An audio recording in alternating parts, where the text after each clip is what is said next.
Dylan. Bobby Dylan on your radio. 50 years ago yesterday, that song was recorded. That's why we play it today to start the show. Bob Dylan was kind of influential out there to other musicians, kind of. Yeah, I'm working on an impression of him for my act. I'm going to go, you ever notice when he sings, he's like, people are going to go crazy when they hear me do it. I can't believe no one has done that yet. That's what I've been thinking for years. I started in 1990. I'm like, why don't you do an impression of Bob Dylan? I haven't found anyone. I'm going to go, it sounds like he's like, they're going to go crazy when they hear me do that on stage. God, that's very clever, and I'm very surprised no one has done that before you, Jim Norton. I can't get enough of this sex suit. The sex suit? People, like, when you read about, like, you know how paranoid we are about female interns? Like, we really are. For as dirty as we can be, I don't fucking ever talk to women around here. I don't talk to... Oh, you're talking about all women, right? Interns, I just nod at women at Sirius XM. I just nod. Yeah. I will not have a conversation with them either. You're so right. Yeah, here's my rule, and I don't mean it to be crass, but if you have a cunt, I'll only wave at you. But the paranoia has sunk into most of our heads. Dude, it's terrifying because anything can be like, oh, you harassed me, he winked at me, fuck that stuff. And this CEO, Benjamin, I don't even know if it's true or because she doesn't seem too on the up and up either. But this really hot girl that worked, she's 25, he's 43. Yeah. He's paying for like a $3,600 a month apartment for her. Yeah. And they said he was like, always, bugging her for sex, and she eventually gave in and fucked him a few times. But why is she accepting the apartment then? It's just stupid. Are they going out? I don't know if they're... Is that some hush money? I think he's married. No, this was before. This was probably to entice her. Oh, okay. And I'm guessing she probably just got tired of him, and she's really hot, so she's probably used to rich guys hitting on her. But she's suing for $850 million. Oh, my God. I wish I had some tits.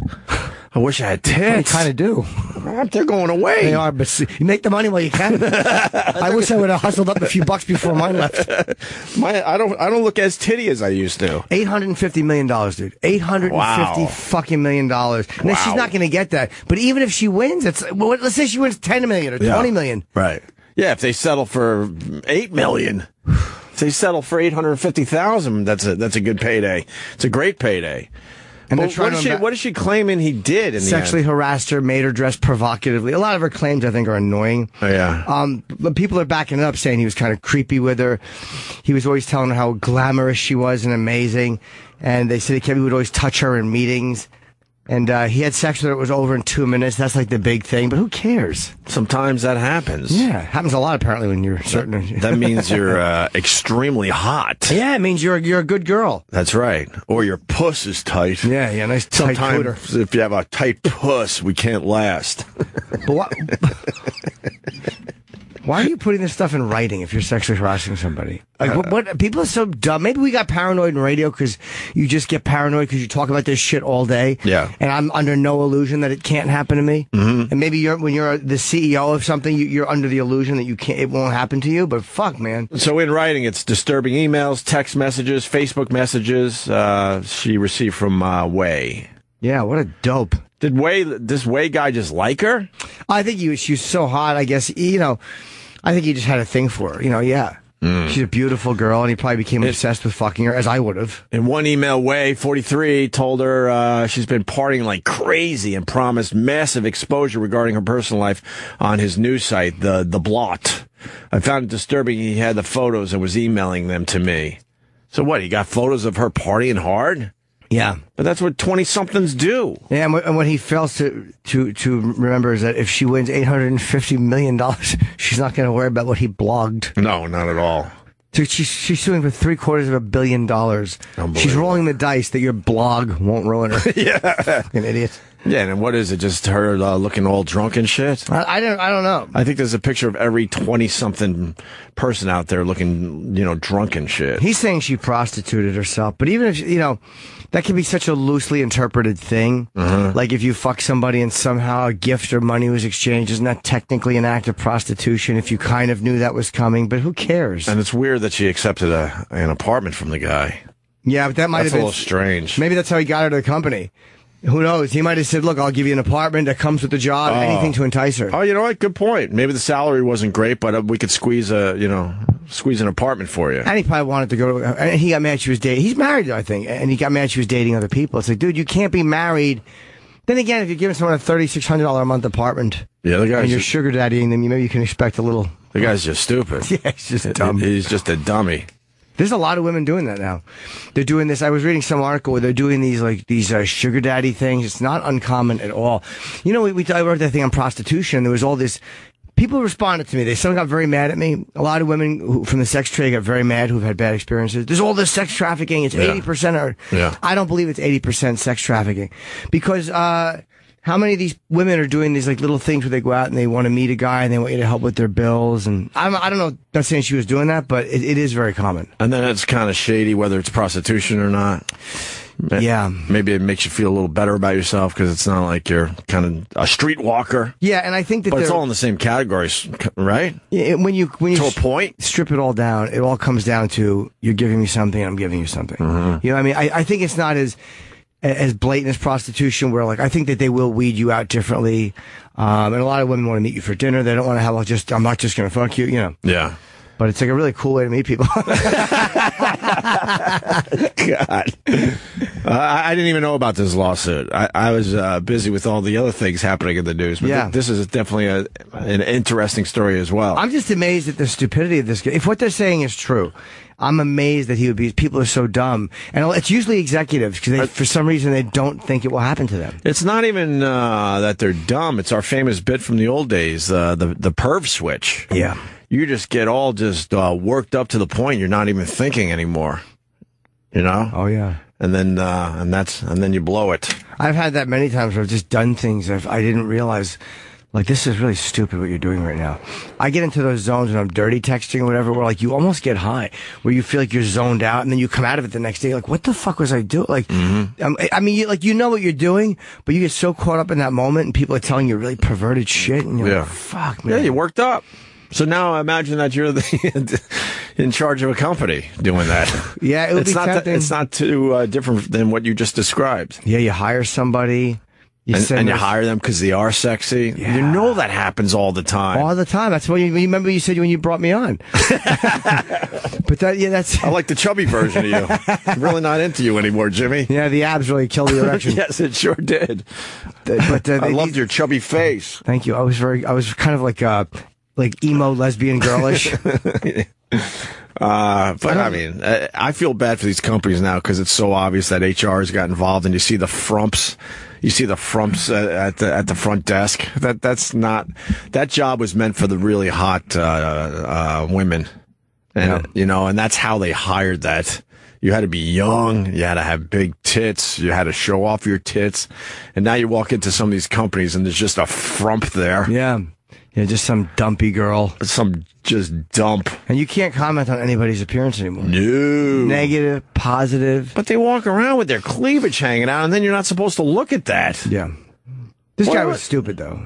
Huh? I think this guy was a little stupid. Like, I think he was definitely...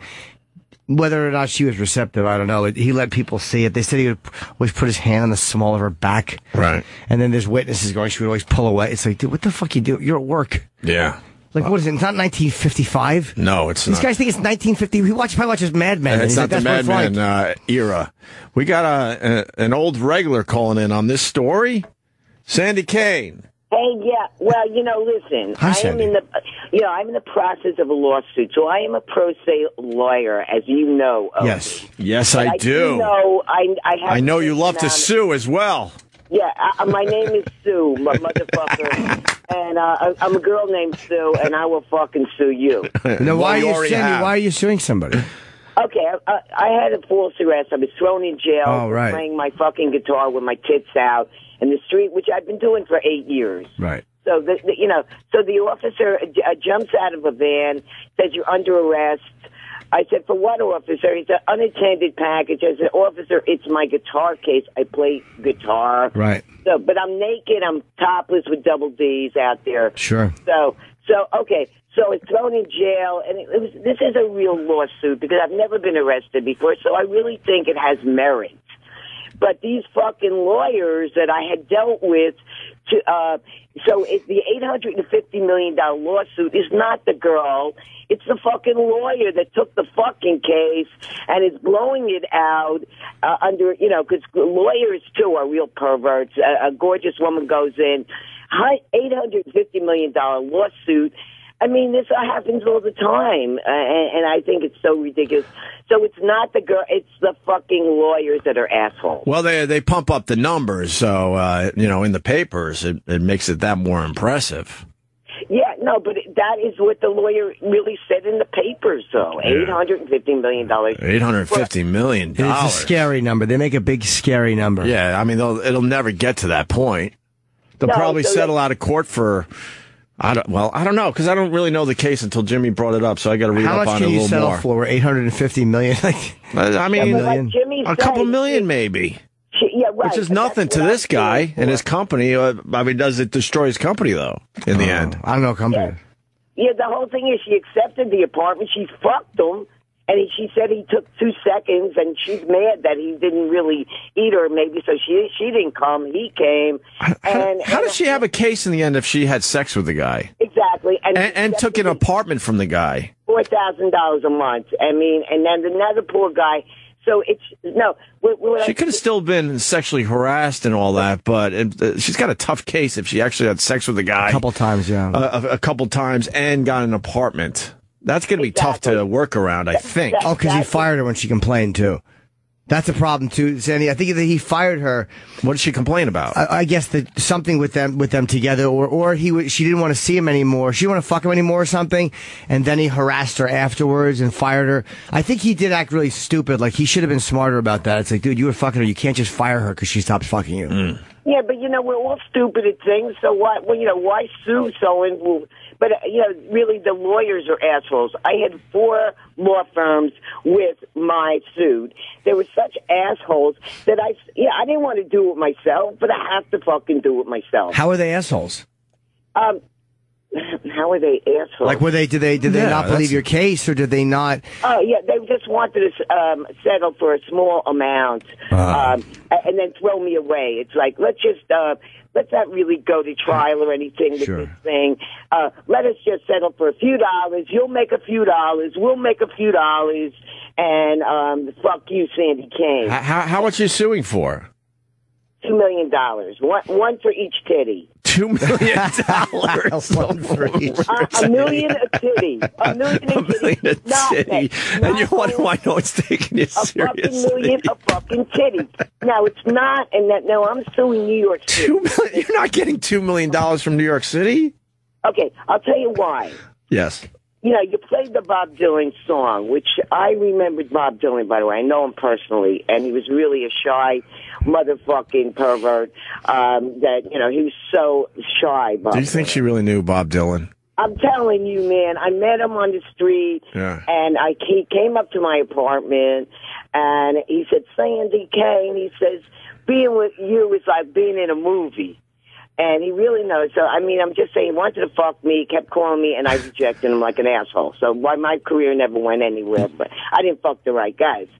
So she's claiming that Bob Dylan wanted to have sex with her. He probably did. She look at her. I mean, she was probably quite a looker, and Sandy was very lovely, and he probably did want to fuck her. I want to see young pictures of Sandy Kane. I don't think we've ever seen the young pictures of you. Hey, picture Bob Dylan. Imagine if Bob Dylan were running for president. Hey, vote for me.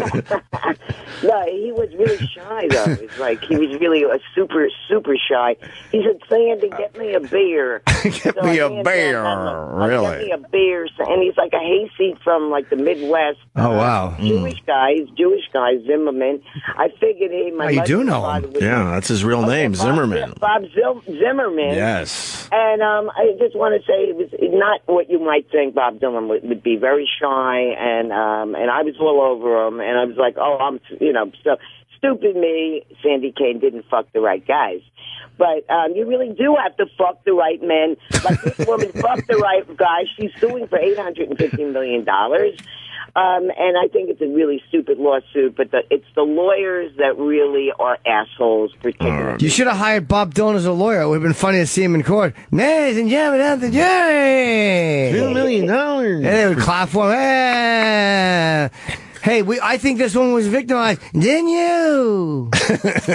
Huh? He wrote a song about me, Tangled Up in Blue, about he met a topless girl in a bar.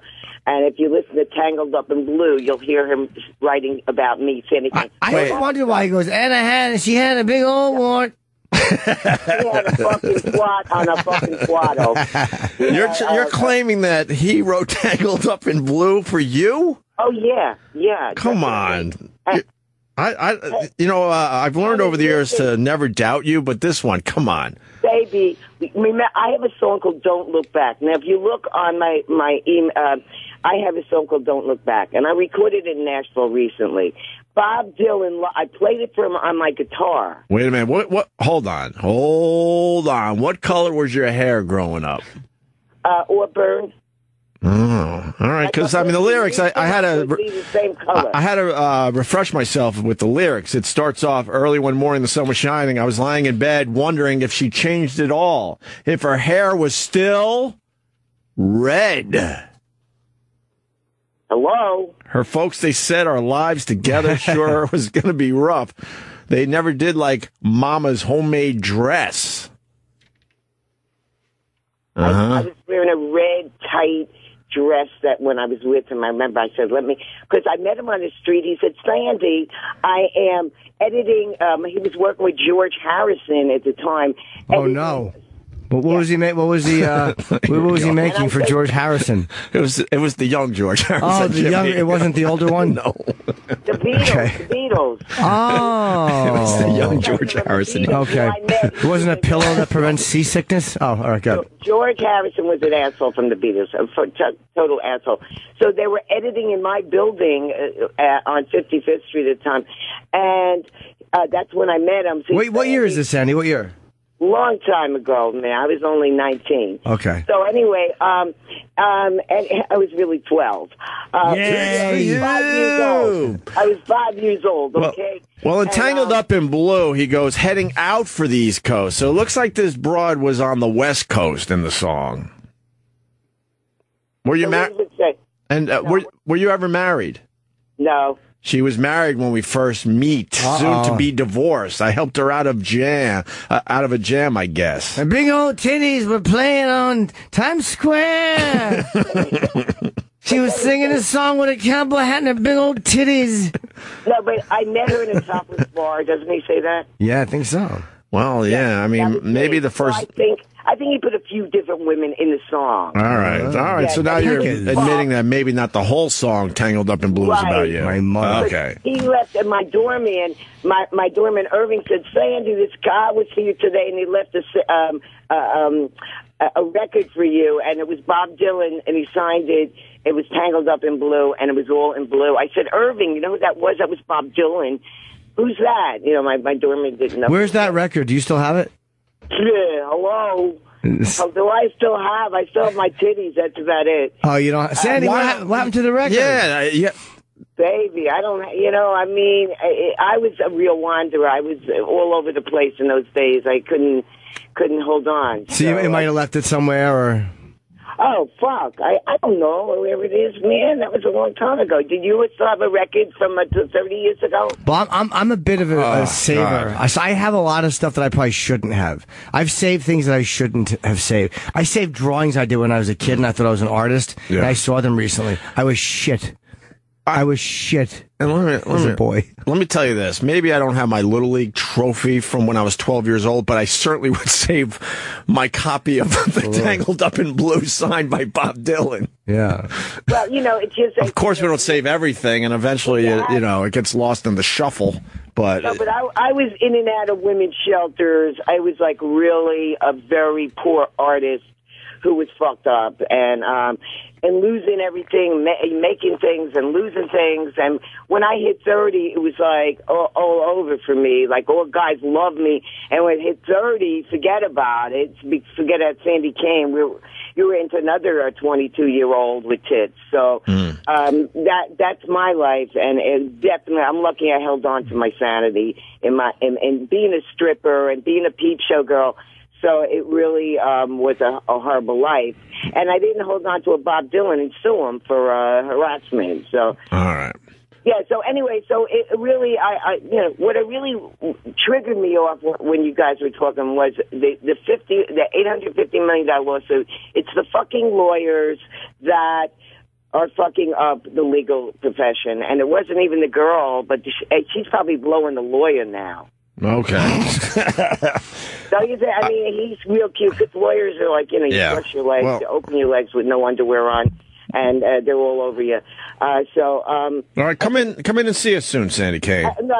We got lots to talk about. We got to talk about this Rachel broad. We got to maybe talk about Caitlyn Jenner. What else? A lot of things going on out there. Well, you have a lot of fans out there. I meet in Times Square as the naked cowgirl. So I wanted to give a shout out to Sandy and Jason. I wanted to give a shout out to Bill. I just met Bill. He's a retired Navy guy, and I said I was going to give him a shout out to Connecticut. And I'm meeting a lot of your fans, and they all love you. And the guy from Staten Island, and the guy who from Long Island. So everyone loves you, man. And I just want Opie Radio rocks with Jim Norton. Everyone loves you, and I love you. I love you too. Thank you, Sandy. Are you going to be in Times Square today? Yes. All right. Go see Sandy Kane. What corner do they got you on these days? 45th Street, and I don't carry a guitar case for unattended package anymore. Okay. And I want to give a shout out to the guy who arrested me, Sergeant Dietrich. He was a cute guy, and you don't blame him. Yeah, I don't blame him. I hope I win, and so I can retire to Miami Beach. But anyway, all right. I just want to know, when should I come? I definitely want to come in, and you just show up. We'd love to have you. Yeah, we'd love to have you. You're a delight in every sense of the word. You come whenever you want. You just show up. You're a true delight. All right. Oh wow! God bless you, man. God bless you. All right. Okay, sweetie. Thank you. All right. Bye. Sandy Kane, everyone. You think she met Bob Dylan? I think she met Bob Dylan. I do believe she met Bob Dylan. Yes. Do I think that he wrote this? I don't know. Who knows? Maybe a little inspiration.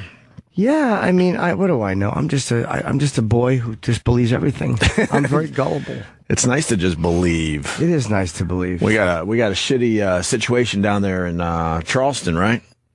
Yeah, that black church. This is white kid, about 20, 21 years old. Yes. Walks in. He sits there for a little bit, and then he opens fire and he kills 9 people. Yep, and they say it's a hate crime. And by the way, the media is actually reporting this the way they should report a hate crime.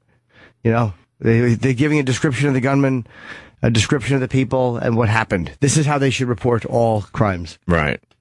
It seems weird when they're doing it. Oh, he's a white guy, but this is when they actually do it right. When they're not afraid to mention any of the facts, and they shouldn't be. You should be bothered by that. The chief of police. We will find this horrible scoundrel. Scoundrel? Oh my God! This ragamuffin. Is he the jerk of all jerks? That's pretty much the same thing. We will find this horrible scoundrel. That's what this guy's saying on Fox News right now. This mink's broken. He can't hide. We will find this horrible scoundrel. Scoundrel. That's ridiculous. But not a good situation down there. I guess this is a very important church too. It's like one of the oldest churches in the South or in that area. People are praying, and he opens fire. And how do they know it was a hate crime black thing and not a religious thing? I don't know. They don't know anything yet. This is pretty much very, very new. There's people that go on these sprees that just go after like churches because they had horrible religious experiences. Yeah, they might have been touched or something. I don't know. I would think that if the police were so quick to say that this was a hate crime, they probably have maybe witness testimony that they're not. He does have, Opie pointed out before the show, he does have hair like the Obster. Yeah, that's one of the Obster's haircuts from back in the day. That's probably around the 96? College years. I would go college years, maybe. Late college years, I had that type of haircut. But also in the... They're saying it might be a wig, though. Oh. It might be a wig, but they basically know who he is. They have a lot of tips coming in, and a lot of people in that area are like, oh, it's, they know. Okay. But they don't know where he is yet. That's pretty much what they were saying just before the show today. So he's in big trouble. He's a horrible scoundrel. Yes, he is. He's a horrible scoundrel.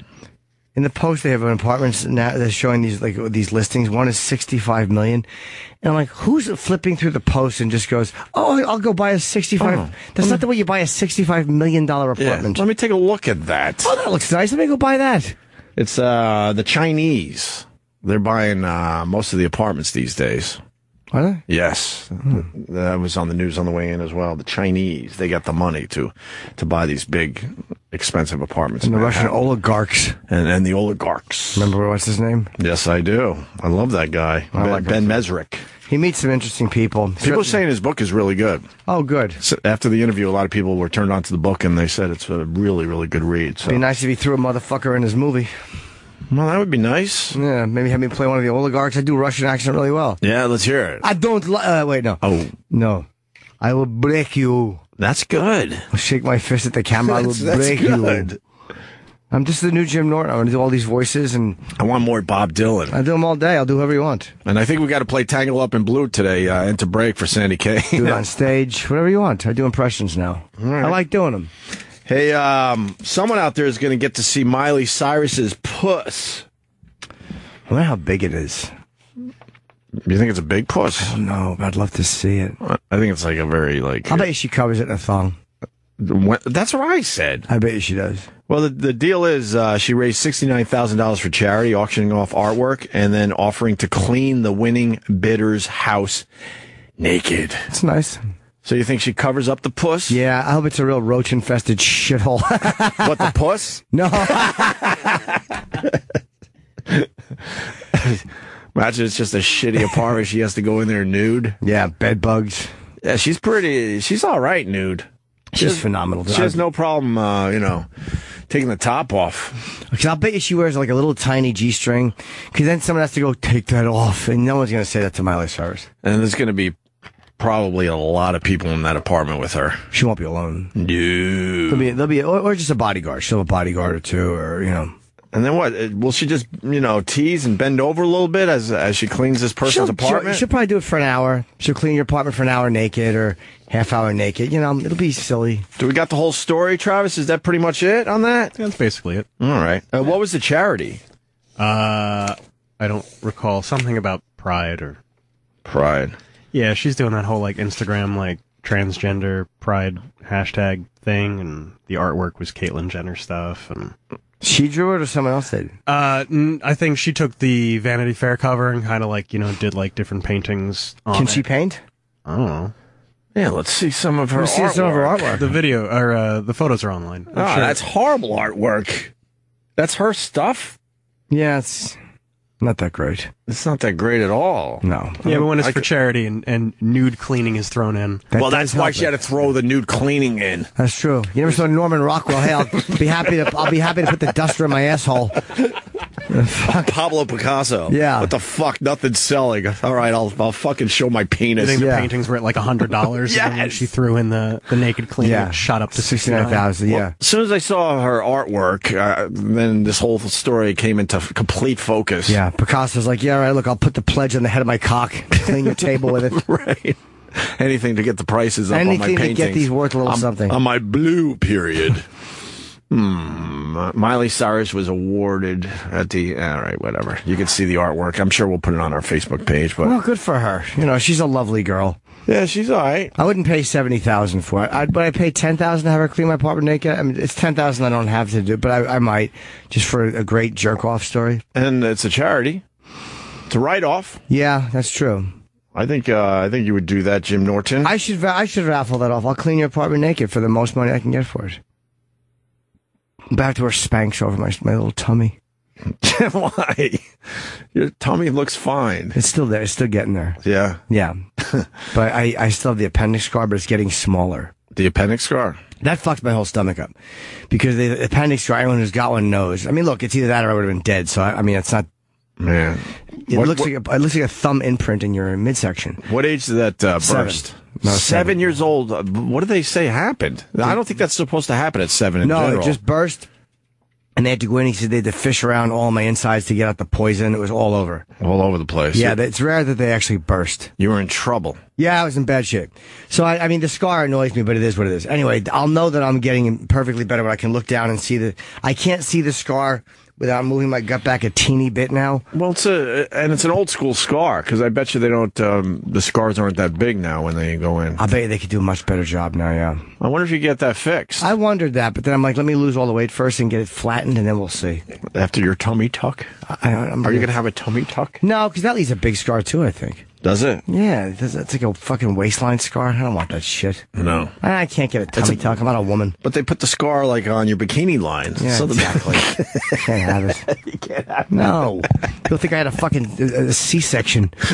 I can't do that. I just can't do it. Look, there you go. There's the tummy tuck scar. Wow, that's bad. Yes, it is bad. It looks like you're wearing one of those fucking, like, little pieces of jewelry around your waist. You might as well just, keep it looking a little chub. Yeah. Wow, that's real bad. I didn't know the scar was like that. Some of them are awful, yeah. I don't think I would do that. But I want this scar fixed. It kind of bugs me. I got to see the pictures of the Florida woman taking the selfies during sex with a dog. The story is everywhere, but the pictures are not. Well, yeah. So why would you have the story without the pictures? They probably don't have them. I'm sure that they got the story and they would love the photos. She really is not a very attractive girl. Nah, she's a frump. Yeah, she's exactly... That's the word of the day, frump. When you look at that girl and you say, what do you think she's in the news for? The second guess you'd have is she let a dog lick her pussy. Yeah. What would the first one be? She sat on a small animal and crushed it by accident. She accidentally killed a child or an animal by sitting on it. What a fatso. A woman took selfies during sex with dog inside grandma's house. Oh, God. A Florida woman admitted to taking selfies as she had sex with her pit bull. Wow. Well, it just licked her cunt. How do you know? Because I was there. I said, make it lick your cunt. And she was like, all right. You read this story. Yeah. Ashley Miller. Ashley Miller. She's not an Ashley? No. What would her name be? Fatso McPiggy. Like a Penelope or something. Yeah. Gretchen. Oh, that's a Gretchen, not an Ashley. 18 was, and if you're like fat, if you're fat parents, you can't name your kid Ashley. Maybe they're trying to deter her from being fat because Ashley's are usually not fat. Or Brittany. You gotta know your place in the world. Maybe they're like, let's give her a hot name and she'll thin out. Let's call her Lexus. And then she'll just strip and blow guys for coke instead of being fat and letting dogs lick her twat. Charged with 2 counts of sexual activities involving animals after the investigators found the graphic photos stashed on her cell phone. Why did they find those pictures on her cell phone? Why would you take pictures if you're letting a dog lick your pussy? Obviously, they turned her on, but... the 18-year-old coaxed her dog. Two-Face is the name. Coaxed, sorry. Her dog, Two-Face, into licking her vagina between 30 and 40 times over the past 5 years. 18 years old? I almost feel bad for her now. She also admitted to making her previous dog, a pit bull Rottweiler mix named Scarface, perform oral sex on her, too. Wow, she liked her pussy licked by dangerous. If she ever gets married, she's going to be to a gangster. She likes danger. Now I feel sad for 18 years old, just a dumpy chick. Each time she wanted to have sex with the dog, she'd lock herself in a bedroom, take off her pants, and call Two-Face over. The pup would put her snout in her vagina on her own. Oh, my God. You never get details like this in a story. No, it's great. Put his snout in a box. Without Miller forcing her into the act, the teen claimed. Miller said that's where the sex ended. She never touched Two-Face sexually. You think the dog is bothered by this, or is this a really good day for the dog? Has no idea either way. No clue, right? That's the thing that eats its own shit. The dog in the end doesn't give a fuck. Not half a fuck. He has zero, or she has zero problems with licking Fatty Scooter. Zero issues with it. During at least 2 of the oral sex sessions, Miller snapped photos of the pup licking her vagina. That might have bothered him, the flash. He might have been like, all right, what's happening here?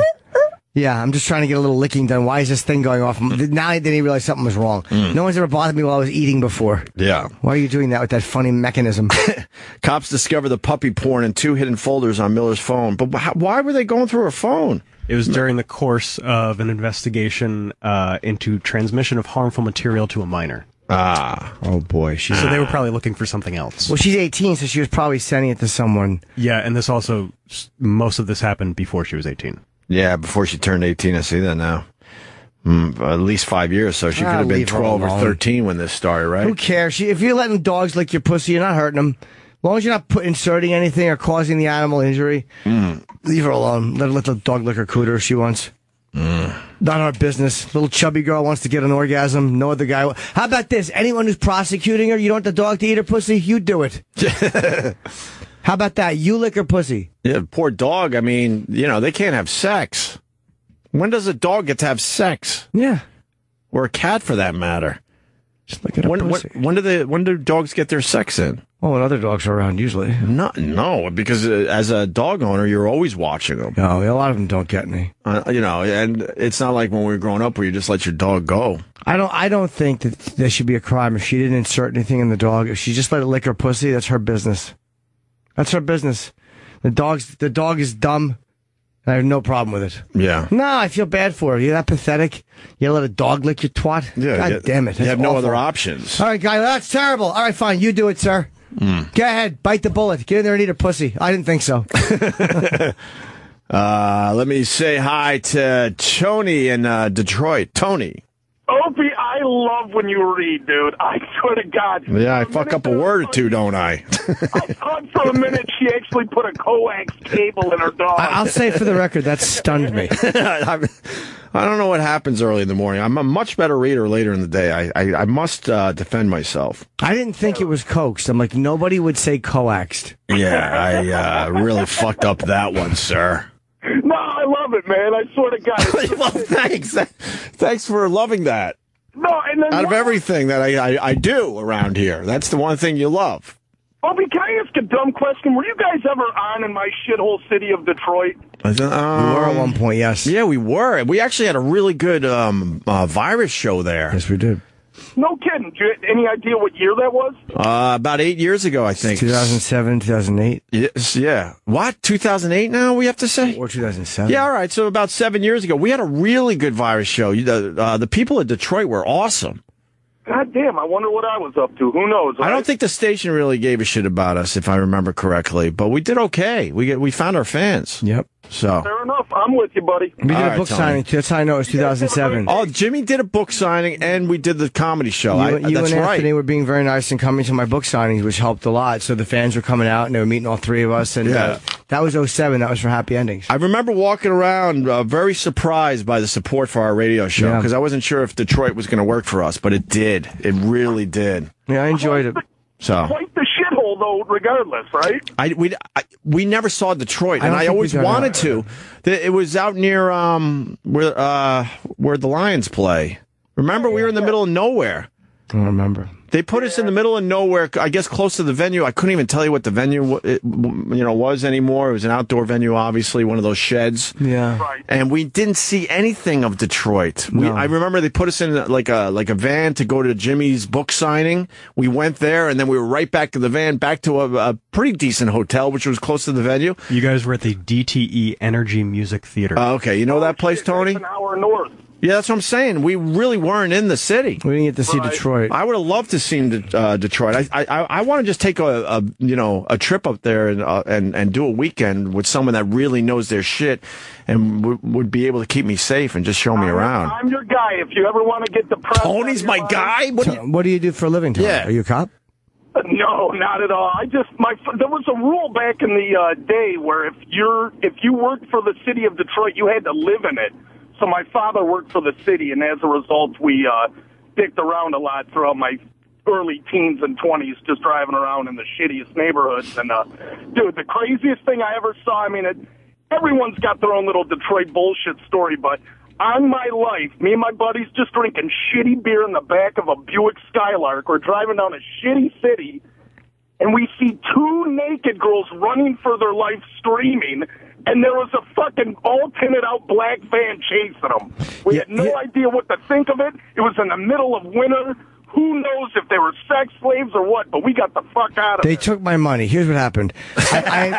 We were in the van together. One was supposed to put a finger in my hiney, and one was supposed to spit on me and taunt me about having sex with other men. And I gave them the money, and they took it, and they ran out of the van. Yes, that was me. That was you, Jim Norton. Yes, it was. Real quick, guys, a random point just out of nowhere. When you had Greg Proops, and I knew nothing of him, what a great guest he was, and I bought his book. It is great. Very good. I love Proops. No, Proops he's a great guest for radio. Absolutely. Speaking of comedians I'm jealous of, fucking Marc Maron's going to interview Obama. Yeah, I just saw that. He's going to interview Obama on What the Fuck. I think it's this Friday, and it's a special commercial-free thing. So good luck I don't know if Obama's a fan of his, or they determined that he'll at least do a legit interview with him, an interesting interview. Do they explain how he got Obama? Because that's just amazing. No. But I know Obama likes him and Zach. He likes alternative comics. Obama admitted that he likes Marc Maron? No, but he must be going on a show. Yeah, he must know something about him.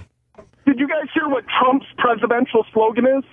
No. Probably you're fired, Russia. This is bad. Sorry, I came up with this late last night. Oh, no. You shall overcome. You know what? You started this. It's not great, but it's better than I thought it would be. We shall overcome. He started this call by making fun of me, and now you did that to yourself, Tony. I don't know. You can tell me I'm an asshole. I'm sorry. Hey, is my old pal Meltdown still up there?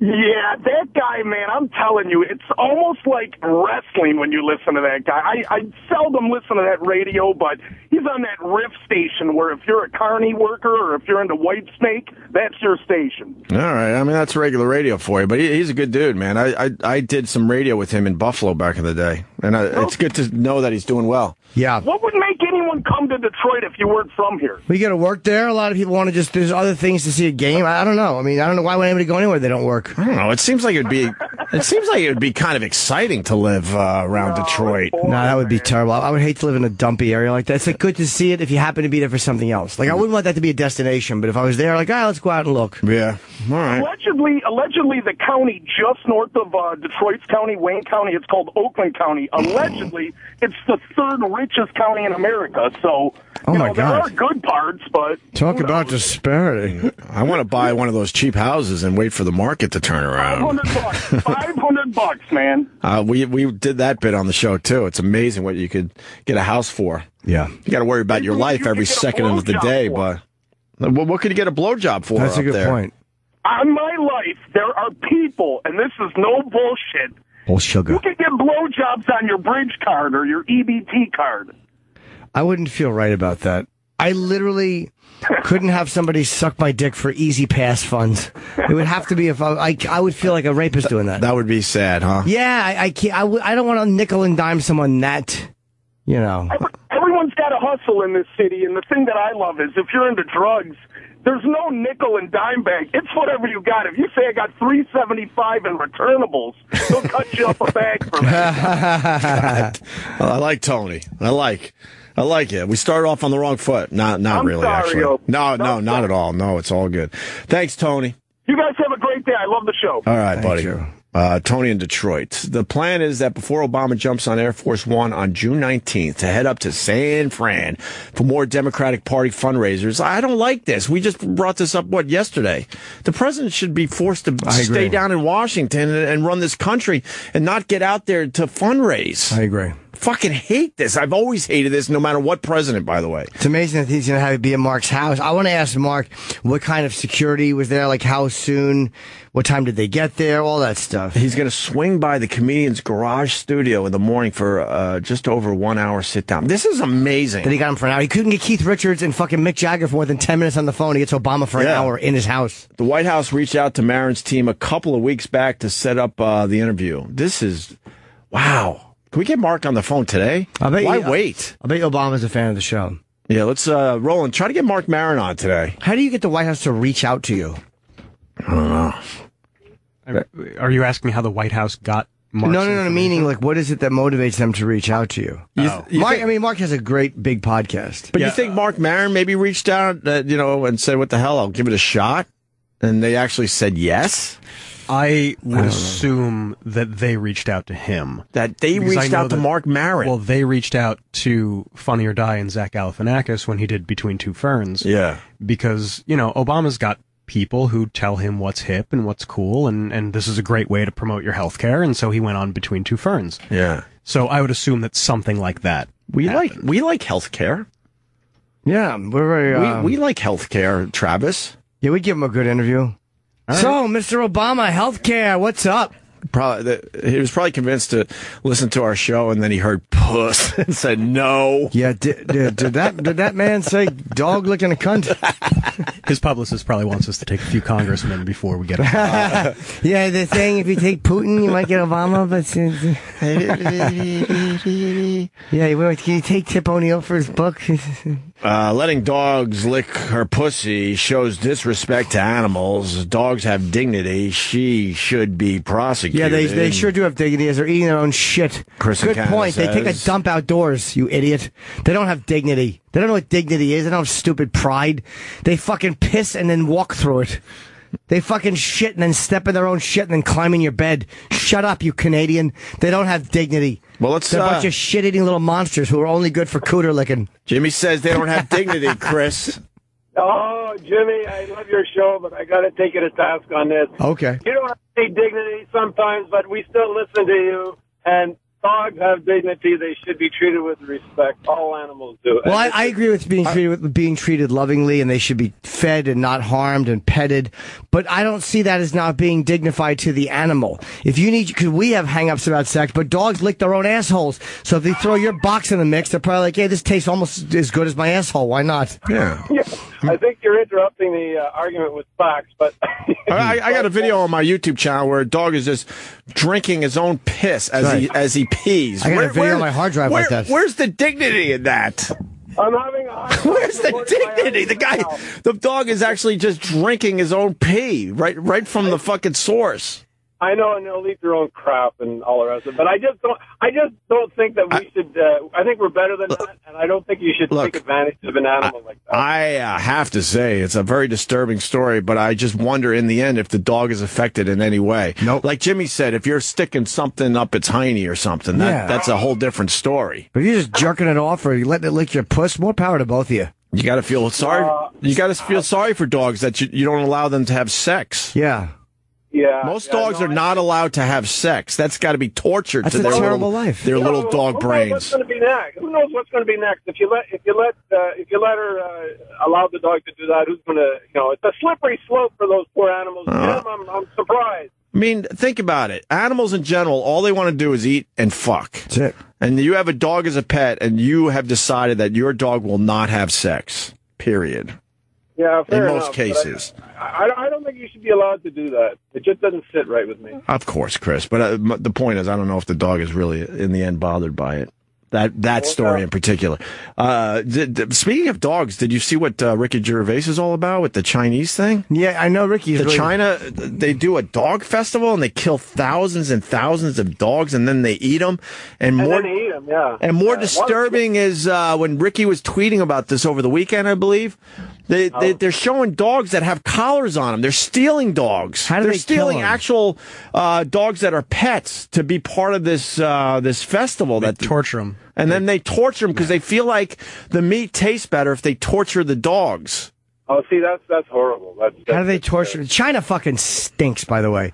Go to the top of the article here. This is way more disturbing to me, Chris, by the way. This isn't like a mainstream thing. This is like a subculture, but it's very big. It is a subculture, but there's thousands of dogs that die during this festival. Yeah, X-Pac was tweeting about it, too. You can talk to him about What a it later. shitty fucking culture. What's the basics of this, Travis? The actor... you pretty much got it. I think so, right? It's a dog meat festival. Oh, here we go. They believe torturing a dog, like I said, makes the meat tastier. Ricky wrote. They beat them, burn them, skin and boil them alive. That's sick. What a fucking gross culture. Listen, I live up in Ottawa, and I absolutely love your show. I got turned on to Sirius and you guys, and I got to go now, but all right. Love you guys. Thanks a lot. All right, buddy. You think those escapees are up there in Canada? Up there in China in dog suits. Yeah. Dogs are neutered, can't have sex anyways. I know, that's my point, that you decide that the dog will never have sex. Wait, this festival began in 2010. Yeah, it's a very new festival. So it's not one of those traditions where they could say, hey, man, we've been doing this for 1,000 years. Yeah. It's only been going on for like 5. Who decides that this is the festival they want to do? Let's torture the dog, it tastes better. What a cruel fucking shit culture. Culture's overrated. Like I've said this before too. It's their culture. We always say that about whether it's our own or other people's. Sometimes culture is just shit. Right. The agency said that as many as 10,000 dogs could be killed for this event and noted that up to 10 million dogs are killed in China for meat every year. Well, if they eat, I can't say what they should eat and what they shouldn't because I eat hamburgers. It's their chicken over there. But you there. don't get to torture the dogs. You steal pets. Yeah. You don't steal someone's cow and then eat it. Right. They can't find enough, like, stray dogs or whatever. They got to steal people's actual pets. It must be tough to have a pet dog in China, though. Yeah. The festival began in 2010 by dog meat traders. HSI reports that dog meat is not a mainstream delicacy, but part of a subculture. They boil them alive? What do you mean it's only part of a subculture if there's 10 million dogs being killed for meat every year? That's a lot. A billion Chinese. There's a billion of those fuckers. So it's probably comparatively speaking. Yeah, I guess you're right. Yeah. Yeah, if you do the numbers, you're absolutely right. Wow. And they do this to cats, too. Gervais said one of the cats was so frightened that she climbed the wall of her cage to try to escape. I cannot imagine anything so dreadful happening to my cat, Ollie. Ricky says, I would do anything to protect her. So. That's pretty awful. Why did they start it only 5 years ago? They're weird, man. They're the ones, whenever you see the most horrific videos of animal stuff, it's always like a country like China. Maybe because they, who knows, when there's that many people and you feel like, even human life isn't as valuable because there's a billion of you. I don't know. I don't know what happens to you mentally. But I just fuck them. Speaking of animal stuff, I'm a big fan of Anthony Bourdain and that Parts Unknown. And I watched the Hawaii episode yesterday, and he went octopus hunting or fishing or whatever it would be called officially. They got one, and the tradition is you got to bite its brain to kill it. And Anthony Bourdain, you got to give him fucking props. He did it. He's there in shallow water with the octopus that he caught, and he's just biting the octopus's head, trying to find the little brain. And he finally did it. Does anyone know why you have to kill the octopus that way? I'm guessing when they were hunting, you'd probably have to hold it with your hands, and how else do you kill it? Maybe back in the day when there weren't as many different ways to do it. Or maybe you'd have 2 or 3 of them in your arms. Yeah. Or whatever it would be, and that was the only way to do it effectively. But Bourdain's the real deal. Yeah, but and he was doing it because, he's in Hawaii, and it's tradition, and it's, what they do locally. Do we got anything else on this, Adrian? No, I'm not seeing anything. I'm trying to find why they bite the brain. If you can find the actual clip, that would be great, too. That would be wonderful. If I would actually go vegan if every meal was as good as that place Pure Food and Wine, which I've eaten. It's only raw. It's like raw vegan. And it sounds gross to say raw vegan. It's like, this is going to be a fucking hideous experience. Yeah. And it's one of the best meals I've ever eaten. I want to try it. It's amazing, but when it's done right and by people who know how to do it. But so many vegan things I've had are just boring and fattening and yuck. Is it fucking seitan and what else? That shit. Tofu. Tofu sucks. I hate tofu. It's awful. It's literally, it's like eating a chalk eraser. Yeah. It's terrible. It's rubbery and fucking hard. It has no taste to it. No, tofu blows. They gotta make it taste like something, right? Tofu in general is just very bland. Yeah, I hate it. All right, watch Anthony. This is just it's just him fishing. It doesn't show him biting the brain. Peckers. Why wouldn't they show the biting of the brain? I don't know. If you want people to fucking go to your dumb website, that's what you post. Should have posted on my YouTube channel. My God, you should have. Maybe I should do that. Get a few fucking hits today. When is the dog festival? Soon. Yeah, next month, I think. Yeah, Ricky's all about it. Want to go? I think Ricky has horrendous nightmares. Yeah, because he's all in with this stuff. Yeah, I saw that one documentary and I was like, all right, I've seen enough, and I'm not going down that fucking. I wonder if he's road is he anymore. vegan? Oh yeah. Oh, he is. Oh yeah. Oh yeah. He can't be getting a good night's sleep with all the things he knows with animals around the world. I'm stalling here. Are we going to find this there, Adrian? Yeah, the dog festival starts this weekend. Oh, okay. So it's too late for that. Why are the authorities allowed to happen? I don't know. I assume they don't, value, animals as much as we do in this country. That's true. But again, I can't say what you should eat. If they eat them, they eat them. Just because we like them. Yes, as pets, that doesn't mean you can't eat them. Right. Yeah, I think it's just the way that they're doing it. You got to feed 1 billion people. Yeah, but to be a cunt about it is not necessary. No. Let's see. All right, it's going to be part of that first video. This one? No, the 43-minute version. No? Yeah, all right, well, okay. All right, keep going. Go to the octopus part. Come on. All right, you're getting close. No. That might be the first time he was in Hawaii. He might have been in Hawaii another time. All right, whatever. We'll take a break, try to figure that out. You got to see this though. Would you be able to bite into an octopus head? No, I wouldn't. To kill it traditionally? No, fuck tradition. Just kill it the fastest way you can. Yeah. Enough with tradition. Yeah. Sick of it. It was tradition that they cut clits off in certain places. That's kind of a lousy one. Yeah, I think so. Hate tradition. Not a big fan of tradition. Not why? Oh, 90 years ago they did this. Shut up. If it makes sense, I do. If it's a nice thing. Yeah. But if it comes down to you got to fucking hurt something, or you got to mistreat somebody because it's tradition, then, it annoys me and it loses me. All right. Could someone help me find the Anthony Bourdain clip? Do they have to cut its head open while it's alive? You bite through it. Oh, you bite through the head. You bite through it, and when you bite its brain, which is hard to find, but the guy goes, keep at it. You'll feel it in your mouth. You'll know when you're Meanwhile, when you're there. Your teeth sunk into this thing's head. Over and over again. Yes. And what's he doing? Is he happy about it, or is he struggling? But Bourdain's not a pussy, though. He's committed to this show, so he I don't know how I feel about this. I don't know how I feel about it. Oh, this might be it. No, it's them just talking on a boat. Oh, God. He's got the octopus, and then the video ends there. And why would you end the video there? Octopuses are pretty smart animals. Yeah. They're not dumb. So they're pretty aware when you're chomping away at its brain. This guy's biting my head. Over and over again. They're not like fucking mollusks or shellfish that don't know shit. Well, they should figure out how to use those arms better then. That is true. Slapping. You got 8 of them. Grabbing. Fucking choke out Anthony Bourdain. I don't want that to happen. I like Anthony Bourdain. I do too, but I don't like anybody biting an octopus head. It's fucking dumb. Piers Morgan calling in today. He has a lot to say about Rachel and Donald Trump, I believe, right? Oh, yeah. Yeah, he's into the Donald Trump thing. I'm into the Donald Trump thing. It's making it very entertaining. We got X-Pac coming in today after that big interview with China last week. Yeah, and you said he's also interested in this too, right? This story. The dog thing, yeah. Yeah, he's been tweeting about that too, so he'll probably have a little more on that. We got Lazlow, our old friend, coming in today. He's doing a big show on this channel this Saturday. It's the Big Wayne tribute. We've had Wayne on the show. Wayne was a really good guy and very close to Lazlow. They did radio together. Yep.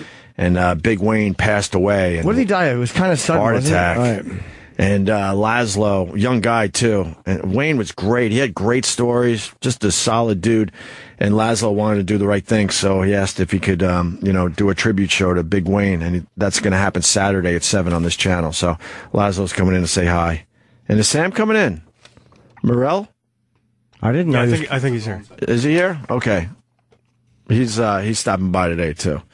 Let's go to break. You didn't find it? Nope. Okay. Jimmy, got anything before break? Just my plugs, July 10, 11, Borgata, and then Pittsburgh, not this Friday, but a week from Friday. And a bunch of other stuff is on sale. I got those are going on sale. I got New York. I just got a shitload of places. Go to jimnorton.com if you want to see it. Hitting the road again, huh? Yeah. It's time. Yeah, I'm moving, so, I want to move. I don't know if I'm going to get the place I want, but I got to have money. Are you close to getting that place? I have no idea. Okay. It's just a fucking nightmare waiting. All right, well, we have to do this because Sandy Kane said this song is about her.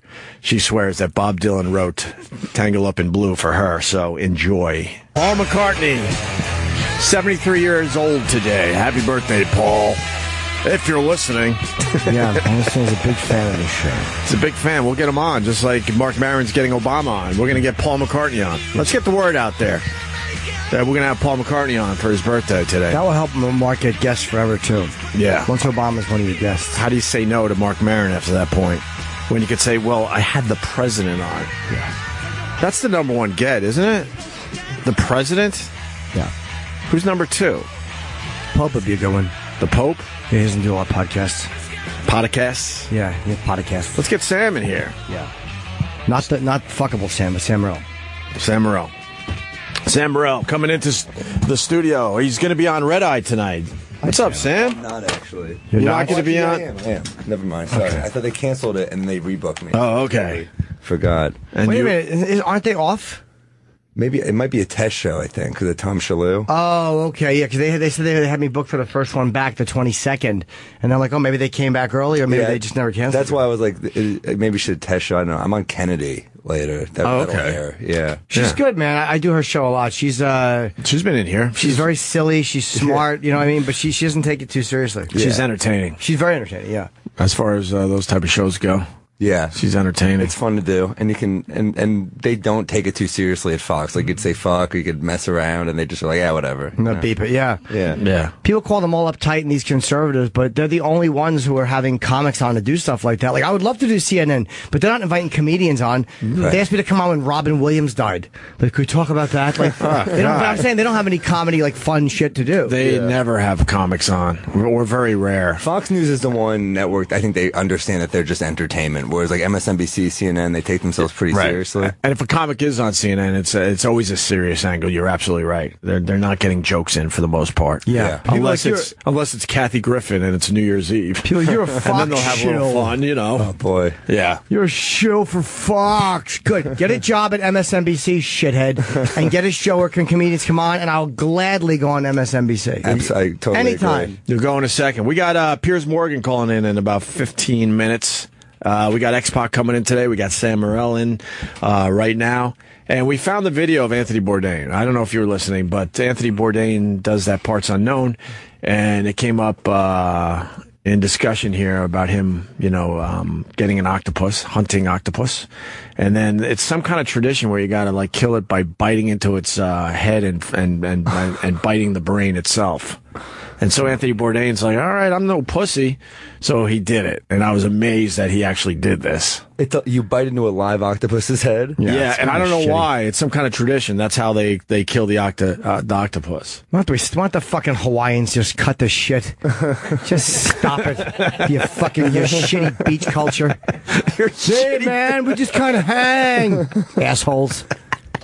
Fucking stop it. He is such a fucking man, Bourdain. He doesn't look like it. He looks like kind of like he's getting close to Leonard Cohen, but then you see him do shit, and you're like, Jesus Christ. And he's casual about it, too. Really just casual, man. Like, all right, I'll do this. If this is what you guys do, I'll do it, too. Yeah. I want to see the video. I want to play this for Jimmy. Yeah, bunch of people in bare feet. Put your fucking shoes on. And it's just underwater footage. Yeah, well, when we get into the octopus, what? We're gonna coach him out of his hole. What? So when you stick the spear in there, they coach him out of his. You're gonna make him feel he's not safe no more. Well, he's not. When he comes running out there, you want to stick him with a spear. Stick him with a spear. And then all that. Final step. Stun the struggling creature with a sharp blow from a mallet. If you want to go old school, bite him right in the brain. In my case, it took repeated crunching to locate the apparently chiclet-sized organ. We're going to come to you. Take your time. He's biting one of our listeners.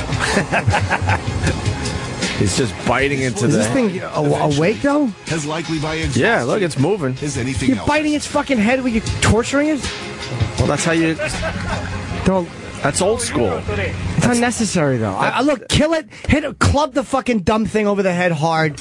Get it over with. Get it over with. But don't bite it repeatedly? No. Try to find the tiny little brain in there? The cruelty is unnecessary. You want to smash its fucking idiotic chiclet brain in with a fucking mallet because it's delicious when served on rice?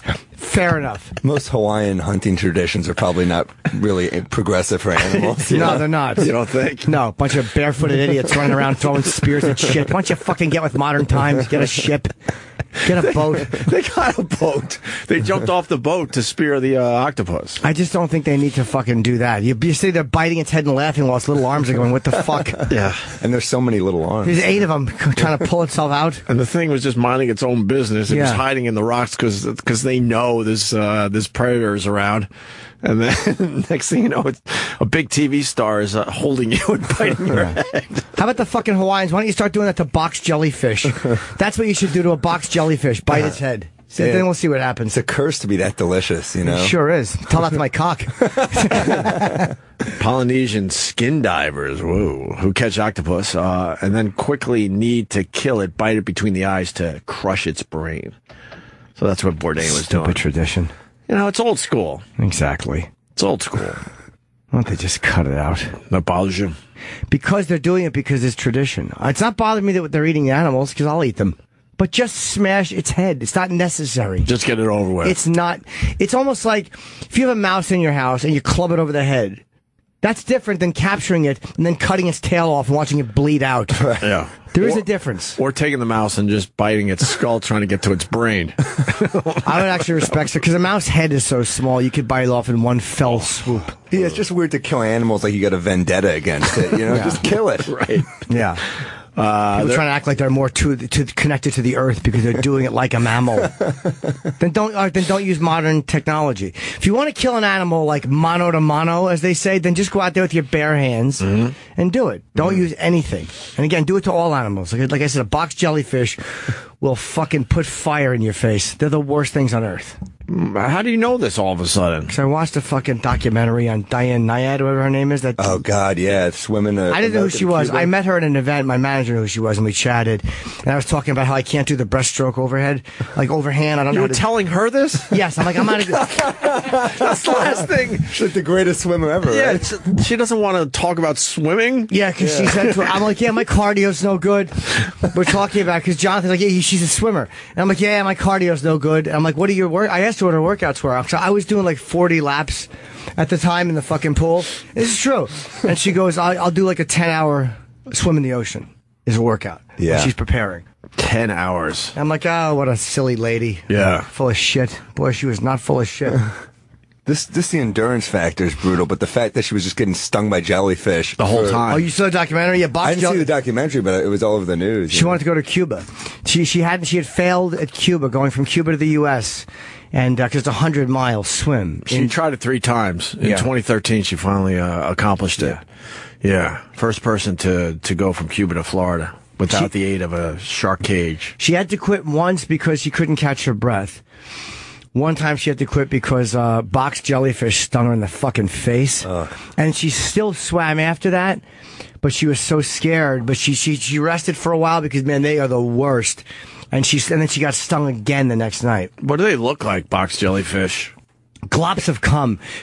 Picture of cum stung your face and wasn't delicious. Or stung your face. I've seen jellyfish on the beach, but I want to know what this one in particular, that's what it looks like. Wow. Yeah, it looks like something that would fuck your face up. Wow. Man, that looks like an alien. Yeah, there's a bunch of them. I guess they swim in clumps or whatever, and a few of them got on. And you can't even see it in the camera. It's like, it's all over my face. And they said it's like putting, you're on fire. And it stung her, and then it stung one of they have an EMT with her, who tried to help treat her while she was still in the water, because that still counts as being in the swim. And he got out, and he's like, I'm going numb. He's like, she's a tough woman to still, like, hang out in the water and then be able to swim 20 minutes later. But the next time it got her in the face, and she just couldn't do it. She had to get out and get treated. Jesus. Yeah. She's a tough fucking broad, man. She just wants to go for a little swim. That's like, what is that, like 60 miles or something? No, over 100. 100? Wow. Yeah. 110, I want to say. Around there, yeah. Yeah, I believe. It's like 110 miles. Oh, my God. Yeah. Yeah, on her 3rd or 4th try, she finally did it. Yep. At the age of 64, 110 miles. Oh, cool. I nailed that one.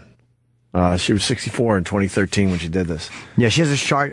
Without the age of a shark case, she has like a couple of guys in kayaks next to her, I guess, distracting. But I told her I can't do the overhand thing with my face. She's like, well, yeah, you should learn to do that. You see where they want to kill all the sharks because of those 2 kids that got bitten recently? So now they want to kill all the sharks. That's like going into someone's house and then killing all of them because they did something to annoy you. It's like, you're in my house. Yeah. We're in the shark's house. What happened with the sharks? Well, one took the teenager's left arm. Without a trigger warning. And then the other one, I'm not sure what the injuries were, but the kid that lost the left arm, he's doing really well. He's already on the road to recovery. The other one's still... He's not doing really well. Yeah, exactly. Yeah, he's doing half as good as we are. Well, they were interviewing him on the news, and they didn't show the arm. It looked like he was just a kid in the hospital getting his tonsils out. To me, he looked like he was okay. But now, everyone's panicking. They want to try to find that shark and just kill sharks in general. Why don't they leave them alone and just don't go in the ocean? And then I agree. And then you get one of these Shark Week guys that was on, I think it was CNN, and said, look, man, last year one person died of a shark attack. More people are killed by dogs every year than sharks. So let's all relax. We really are fucking assholes. We go into the ocean. It's not like if you're ever getting gas and a fucking shark tapped you and bit you on the fucking face, then I'd say let's kill every one of those cunts. Yeah. But they don't bother you. They're in the ocean. They just see a dinner floating by and they bite you and want to go kill all of them. And then they realize that you taste shitty and they move on. Exactly. But sometimes they take a really good bite before they move on. Yeah. That's how you lose it on. Coming on the sand. No. No. Yeah, you don't have to go in the ocean in the end. Don't they say that you're supposed to punch the shark in the nose or something? Isn't that the myth that people say? Yeah. I guess it's hard to think of that while you're being eaten alive.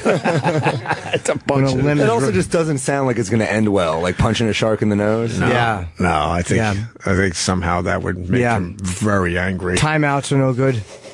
But you're okay. The sharks aren't going to get you in the end. Well, they're saying these are some shark tips. Oh. What's it say to do here? Hit the shark in the face and gills. Yeah. Playing dead won't deter an aggressive shark. Your best attack... your best bet. Your best bet, if attacked, is to make the shark see you a strong, credible threat. Usually a hard blow to the shark's gills, eyes, or snout will cause it to retreat. These are the only vulnerable... But yeah, don't go punching it in the side. You're trying to locate their gills as you're fighting for their life. That sounds... Piers is on the phone. Oh, I'm sorry. Yeah, we don't want Piers Morgan waiting. My God. Mr. Morgan, how are you, sir? Good morning, chaps. How are you? Hello, Piers. We're good. I was watching your old network the other night, and I'm like, man, where the fuck is Piers? You made it so exciting and fun, even if you didn't agree with what you were saying on TV. At least you got people talking. We've had that conversation. I like CNN. It was, whether it was the best place for someone with my slightly polarizing character, I don't know, but I certainly enjoyed it. Yeah. You've been talking a lot about Mr. Trump and this Rachel broad. Where do you want to start? With Rachel? Start with Rachel. I mean, I was pretty outraged, actually, by this. I think it's...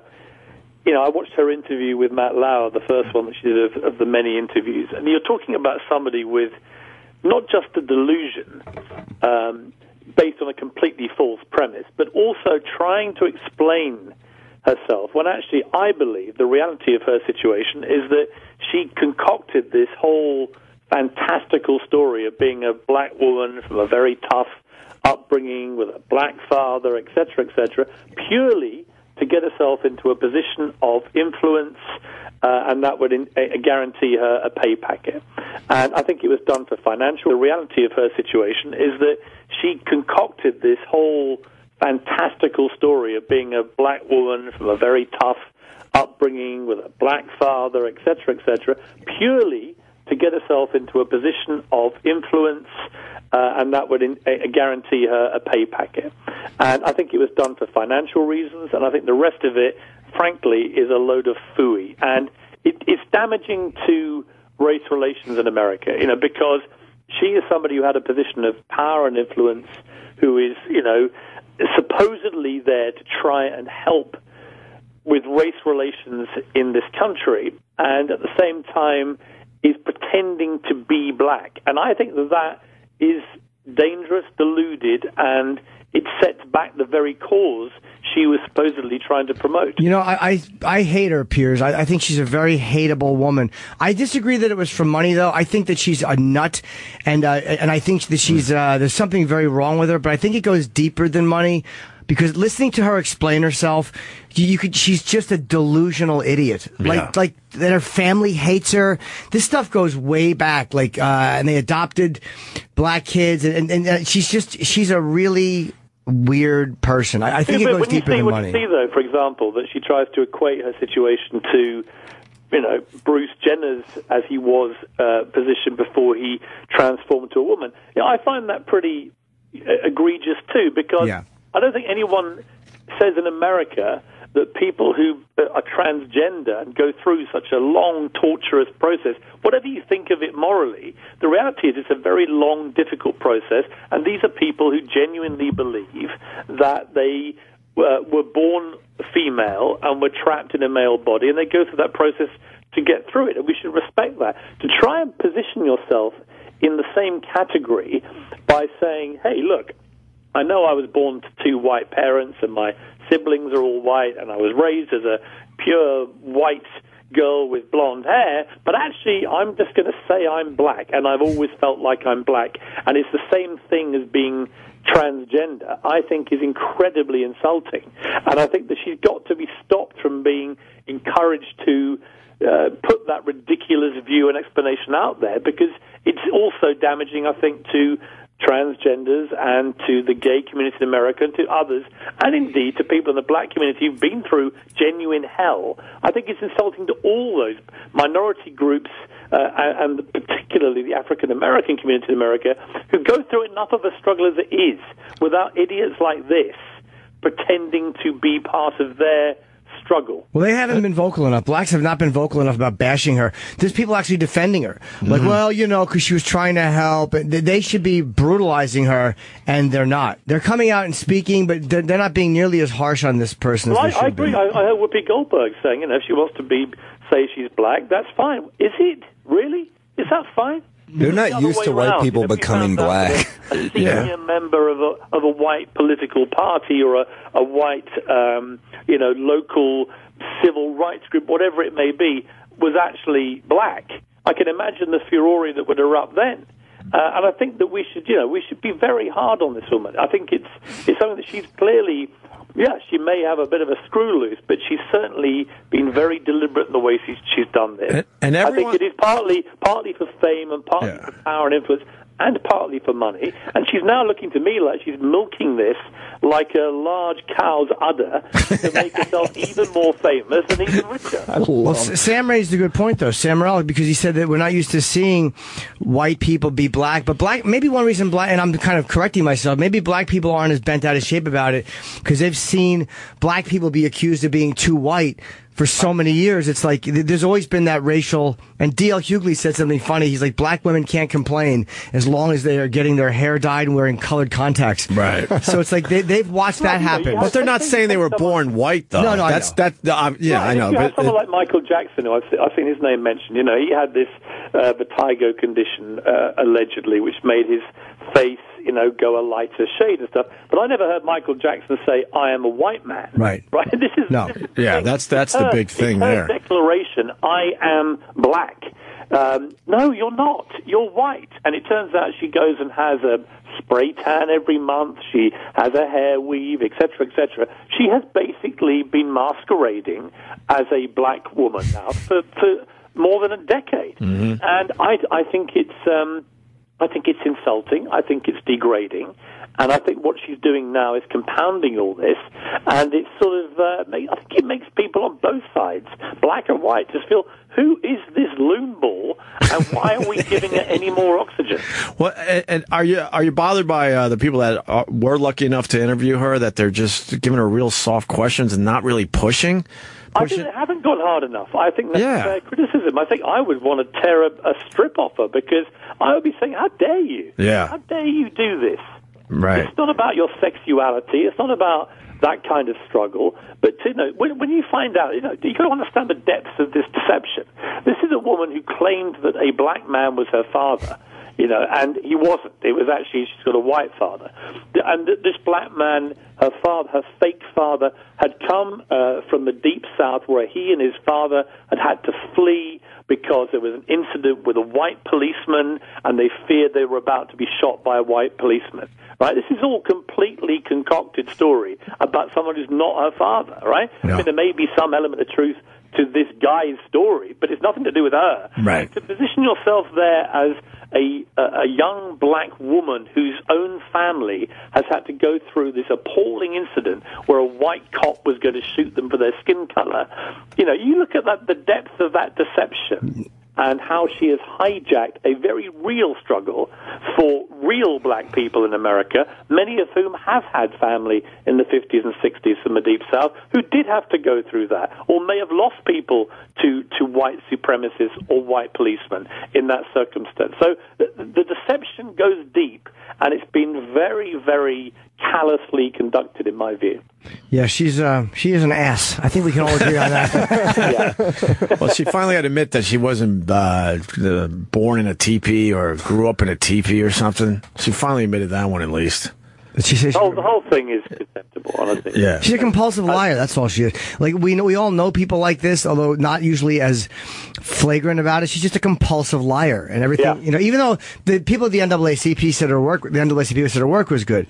Like, so what the stuff she did, a lot of people are like, look, she's an asshole, but she did do good things. Ended up helping some people. Yeah, I mean, so maybe she wanted to help and just hate. That to me is a big self-hatred thing too. Yeah. She just hates who she is and where she is, and she probably should. I agree. And now she has offers for reality shows. A couple of reality shows already. Are you serious? Yeah, that came out yesterday. God. I mean, see, and that in itself, I think, plays to another malaise in society, not just in America, but, in Britain and everywhere else, is this culture of celebrification of everything. Why should this woman, who has been a pathological liar, abusing civil rights, abusing race relations in America, why should she be rewarded with a financial ticket of a reality television show? And the reality is people will watch it, and she will become a kind of D-list celebrity working that ticket as hard as she can, all predicated on a life of lying. Mm-hmm. And to me, that is not right. That is immoral, it is wrong, and the system that allows that to happen should not allow it to happen.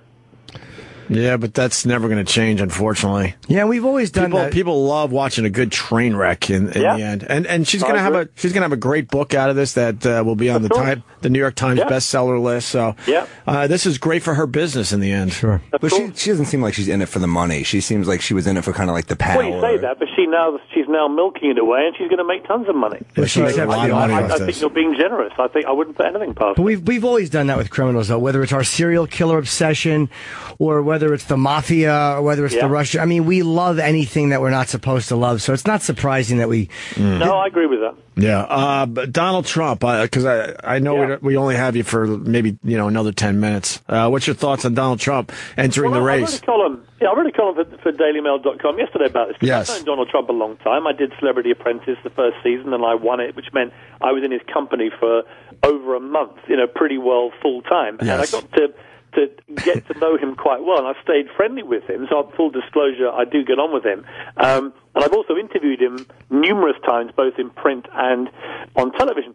What I think about Trump is this. I think this was a pretty dull election campaign until yesterday morning. I think it's Bush v. Clinton on the bigger picture of the general election campaign when it happens, which is making a lot of people yawn. I think the Republican candidates so far, none of them have really got anyone going. None of them are exciting anybody. And I think suddenly out of nowhere, you get Donald Trump, who'd always flirted with doing this, and now he's actually thrown his hat in the ring. And I just felt he electrified the campaign. And I'll tell you why. It's not because everything Donald Trump does or says I agree with. I don't agree with him about a number of things.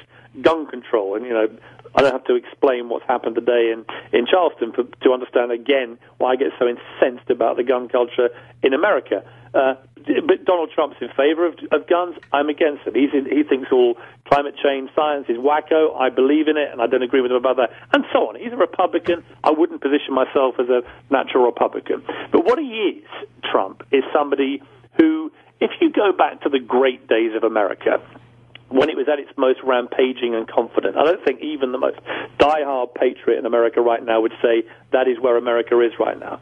It was a very self-confident country. It was a country that worked very hard. It was a country that prided itself on the currency of hard work leads to success and celebrated that success when you got there. On all those ticks in the box, Donald Trump is a kind of old-fashioned American hero in many ways. He's a very hard-working guy. He's a great family guy. I've seen that with his family. He's somebody who's made a tremendous success of himself. And nobody questions, I don't think, his business acumen or the fact that in terms of real estate, he's probably the best in the world at what he does. So when he stands there and says, you know what, the economy is in the tank, We're getting taken to the cleaners by the Chinese. OPEC is screwing us, and so on and so on. Anything in his kind of wheelhouse of the economy and of financial prosperity, I tend to take him quite seriously. This is a guy who's made, whether you're Forbes giving him a valuation or him, between $4 and $9 billion by doing the very things he says he can do for America.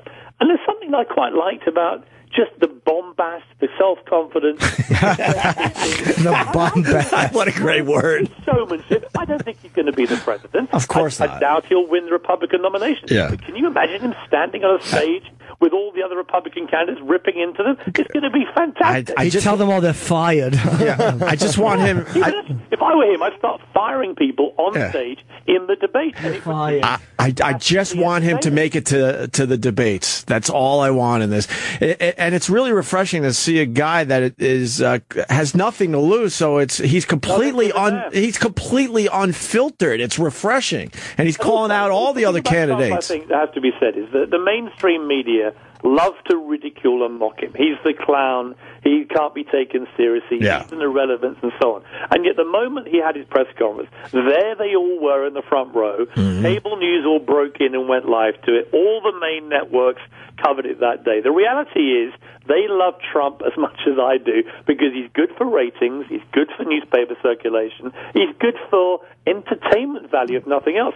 But underneath all that is a very smart guy who knows exactly what he's doing. And yes, he's a showman and he's a braggart and all those things that people say about him. But I saw a guy, I'll tell you an interesting thing about Trump. When I interviewed him once, I said to him, "You've never had a drink in your life?" He said, "No, he'd never touched alcohol because his older brother died of alcoholism and was also a heavy chain smoker. So Trump has never had a drink, never had a cigarette. He's never taken an illegal drug. His only vice, he said, was women.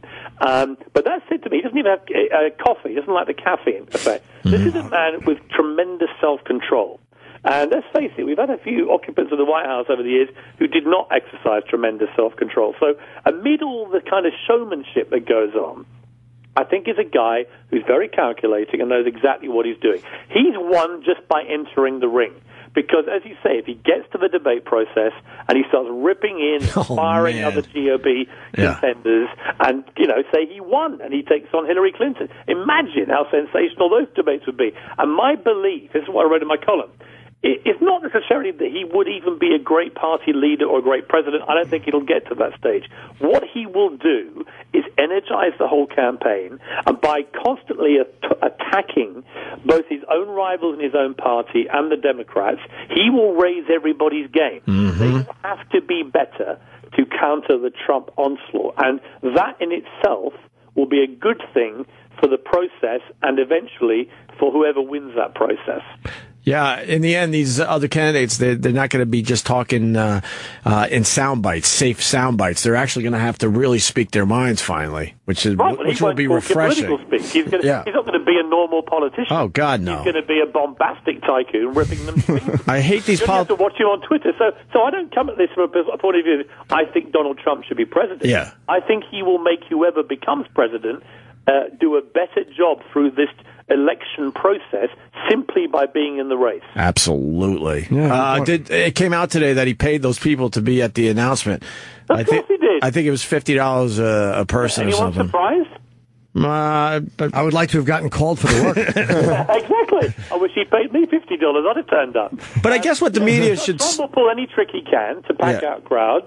And by the way, if you think he's the only politician... Thank you. I was about to say that. Inducements to turn up at rallies. Get it. They all do it. But I wish the mainstream media would have said that this is something that pretty much all of them do. Yeah, but they try and pretend that somehow the other candidates are better. Really? Yeah. But that guy Carson, who's a complete loony, who comes up with all sorts of ridiculous comments for a man of his supposed intelligence, Ted Cruz, blah, blah, blah. Yeah, all these guys, to me, having known Trump personally, are way more extreme than he is. Yes, he goes on a rant about, Barack Obama's where he was born, his birth certificate, and yes, I thought that was vaguely ridiculous. But But actually, if you ever talk to Trump about China, about OPEC, about the economy, about the state of the property market in America, he's a very smart guy. Do not be duped by all the bombast and showmanship, because ticking beneath all that is a very smart guy, which is why he's got $9 billion and the rest of us haven't. Yes, exactly. I wanted to ask you one other thing before we lose you. John Cleese. You guys had it out a little bit, a little Twitter feud. Well, John Cleese loves to. He's like one of those many celebrities who love to use the media when it suits them to promote themselves and to sell shows and sell books and sell videos and DVDs and so on and so on. But of course, he also likes to say, I hate all the press, especially the British tabloids. They're all disgusting. They're all vermin. He likened British tabloid reporters to murderers recently on one particular rant. And I, as a former newspaper editor of a couple of big tabloids in Britain, well, I think we have the most vibrant, exciting press in the world. And, a lot of it's great, a lot of it's not so great. But collectively, they make a lot of noise and do a lot of good as well as some of the bad things that happen. And I just thought I'm fed up with this. And so I took him on Twitter. And a strange thing happened, because Cleese hasn't, in my view, been funny for about 40 years, since sort of 40 Towers and Monty Python. And for about 20 minutes on Twitter, my galvanizing him by pointing out that we'd been in the same restaurant in New York and we'd ignored each other, sort of rallied him into being very amusing on Twitter. So I sort of feel proud that I have finally made John Cleese funny again after 40 years. You don't think John Cleese has been funny? I disagree with that. I think Cleese has remained pretty consistent. When was the last time he made you really laugh? I can't remember the last time I watched him on anything. I literally can't. Really? I don't remember the last time I saw him on anything. Maybe A Fish Called Wanda, but that was a great movie. But I don't remember the last thing I saw him in. No, but there's probably things he's done I just haven't seen. And they were hilarious on Fallon. They did Fallon, and Monty Python came out recently. I watched that. They weren't hilarious. Monty Python are not funny because they're so old now. No, they were absolutely brilliant when they were all young students doing crazy anarchic things. Cleese did this 12-part comedy called 40 Towers, one of the funniest things you'll ever watch. My point was simply he hadn't been as sharp or as funny, really, for about, it's a bit generous, for the last 30 years, probably since Fish Called Wanda. But look, if I have galvanized him back into being humorous again, everyone's a winner. Yeah. Yeah, you guys were in a restaurant and just ignored each other, and you both acknowledged, like, oh, boy. And he says that he detests you. Yeah. Well, it's a mutual feeling, so that we don't have to worry. Come on, it must suck to have John Cleese. We won't be sending each other. Well, actually, in his tweet, the first one, he made a mistake. He said that I'd written a column in which I claimed he didn't recognize me. I knew that he recognized me because we looked at each other in that very British way where we sat down next to each other, full of mutual loathing and antagonism, and our eyes just met for a little tiny fragment of a second, long enough for that mutual loathing to be sort of transferred between our two eye sockets. And then in a very British way, we completely ignored each other with no eye contact for the next 2 hours. And that's how we do things in my weird little country. Hey, Piers, did you have a change of heart? Because going back to the Rachel Dolezal thing, you said it's kind of not fair that she is rewarded with a book and a reality show.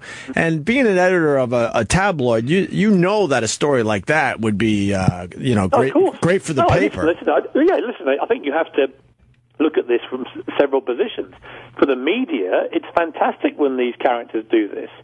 She's obviously a fantastic story. If I was at a CNN, I'd want to interview her. Yeah. So I don't want to be a hypocrite and say no one should be doing this. Yeah. I'm just saying, doesn't it make us all feel uneasy that somebody like that is going to milk the way society now is to make herself very rich and very famous on the back of being a pathological liar? I think the media do have a responsibility, but I'm not going to be a hypocrite and say I wouldn't be part of that if I was still on the airways in America, for example. Of course I would. Yeah.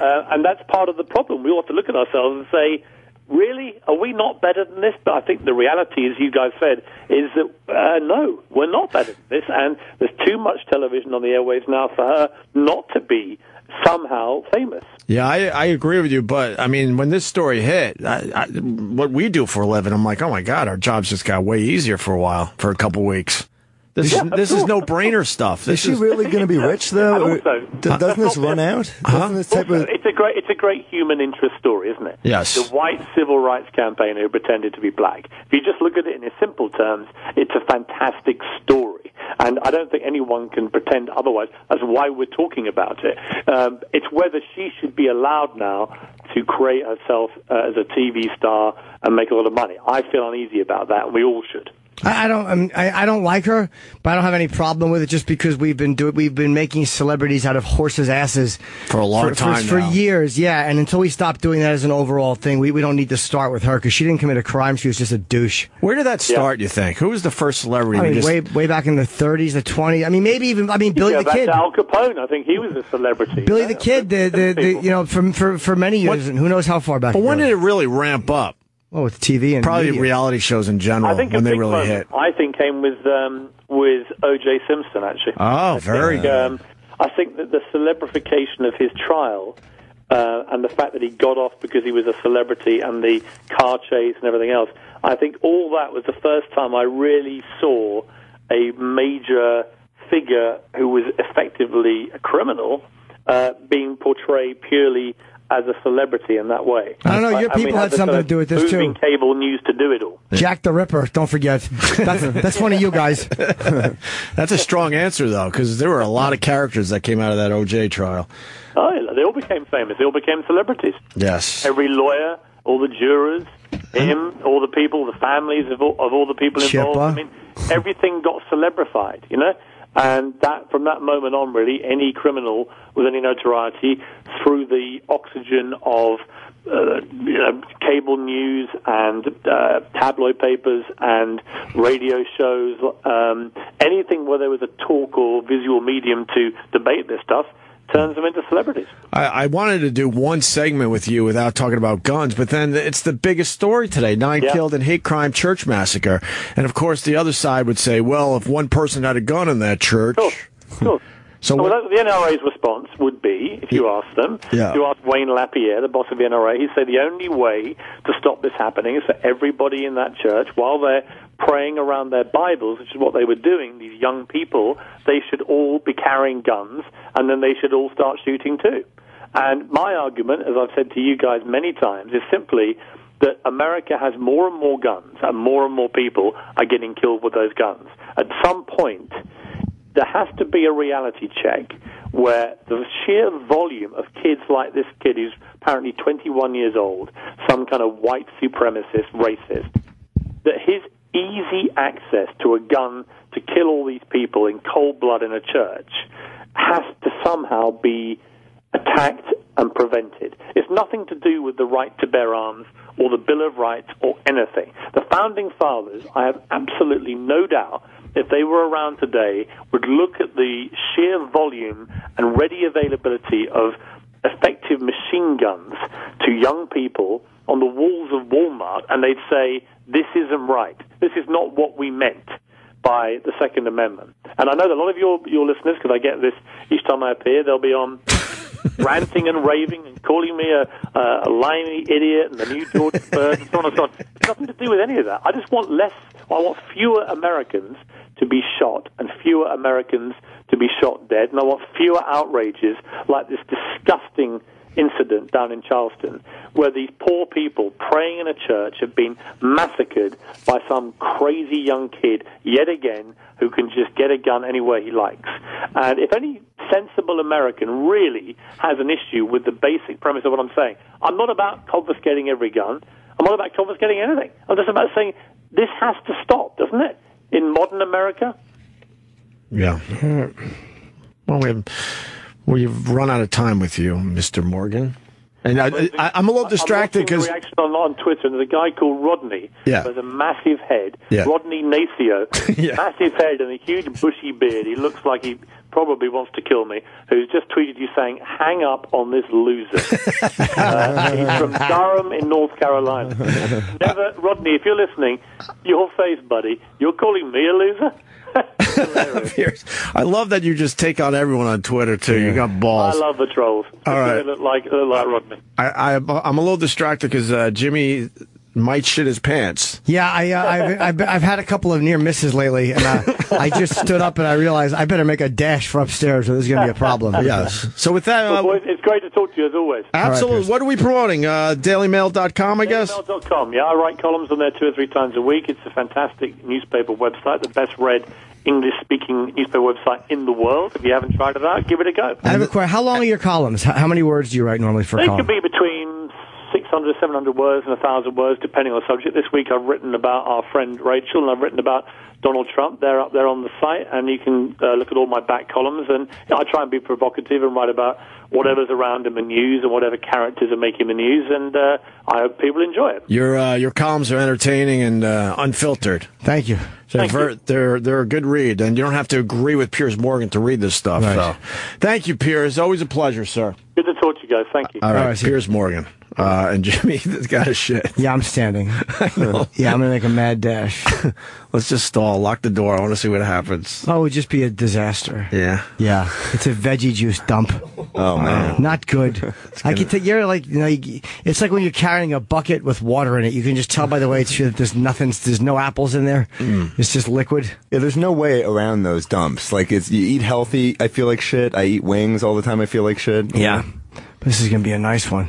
Why Opie let Piers Morgan lie over the air and not call him out? Machine guns in Walmart, really? I didn't catch that, to be honest. We'll just cut everyone off at the pass. Look, there's a lot of people that don't agree with Piers Morgan's stance on guns. Okay, Piers is just middle of the road.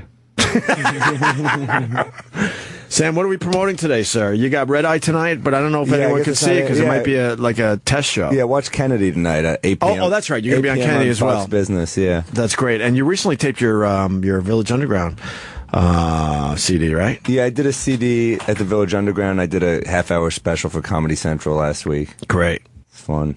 I imagine it is. Are you a wrestling fan? I am, yeah. X-Pac, man. That's awesome. We made some news last week when we had China in here for the first time in, I think it was 3 or 4 years. She was in Tokyo. She comes back to America. She's here for maybe less than a day, and we got headlines all over the fucking world. What happened? She was calling out X-Pac and Triple H and the McMahons and the WWE in general, and claiming rape allegations and having her drink spiked with shit, and then X-Pac finally said fuck this, and he called into the show and confronted her. They haven't talked in years, and it was amazing radio. Even the fucking haters were like, all right, we'll give you one. That was amazing radio. All right, we'll go back we'll go back to hating you tomorrow, but we called her a liar. Oh yeah. And I don't know, the longer we had China on, she wasn't that, I don't know. She didn't seem that believable. So I don't know what's going on with China. So X-Pac made a little connection with him, so he's coming in today. So he might even continue down that road a little bit. So it's interesting, Jesus. Yeah, it was good. It was really good. People really enjoyed it. There's a couple of videos on my YouTube channel about it. One where China tells her story before X-Pac confronts her.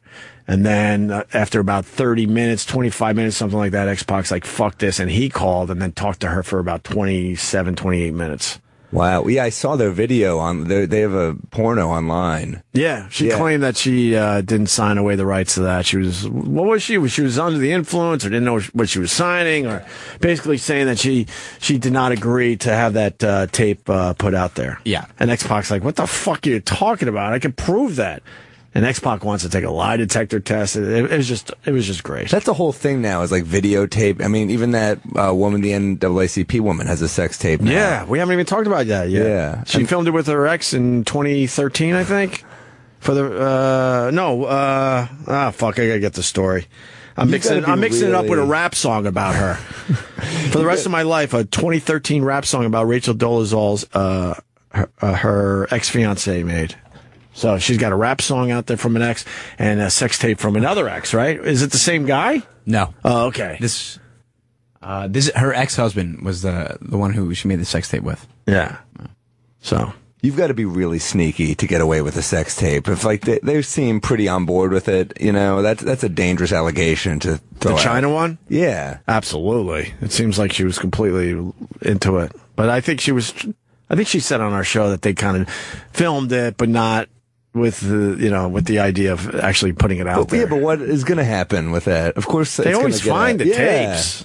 They always find it. So what do you're just going to watch? No one ever. You don't watch yourself fuck. You know? God no.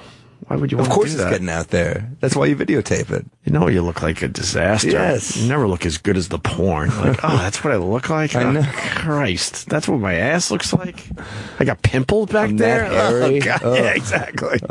Exactly.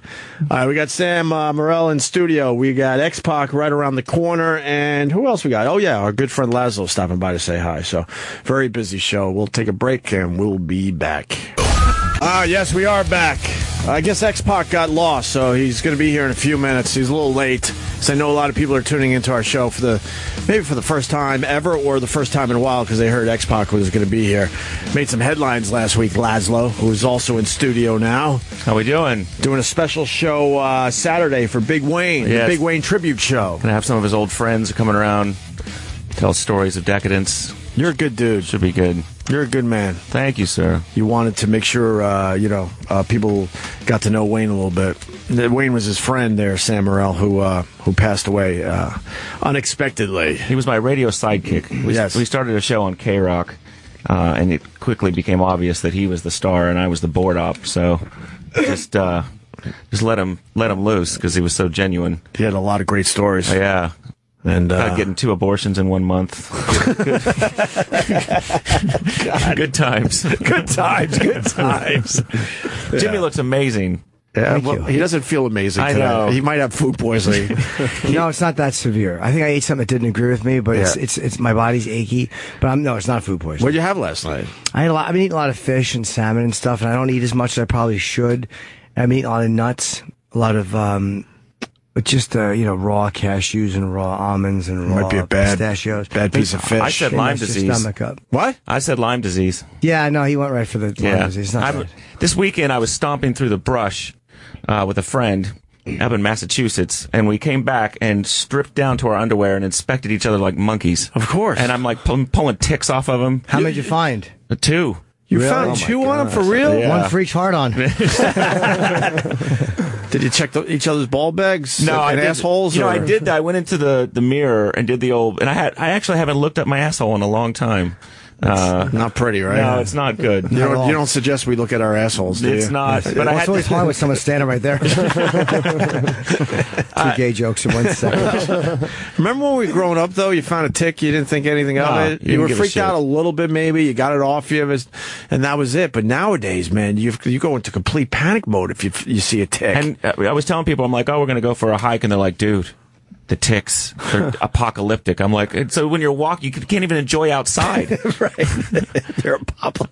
And then I look on the phone about, how soon you get Lyme disease. And so, you always hear that you like heat up a needle and stick it into them. And so I do that for my friend. And then I start flipping through the phone. It says, don't heat up a needle and stick it into them because they'll spit the Lyme disease into them.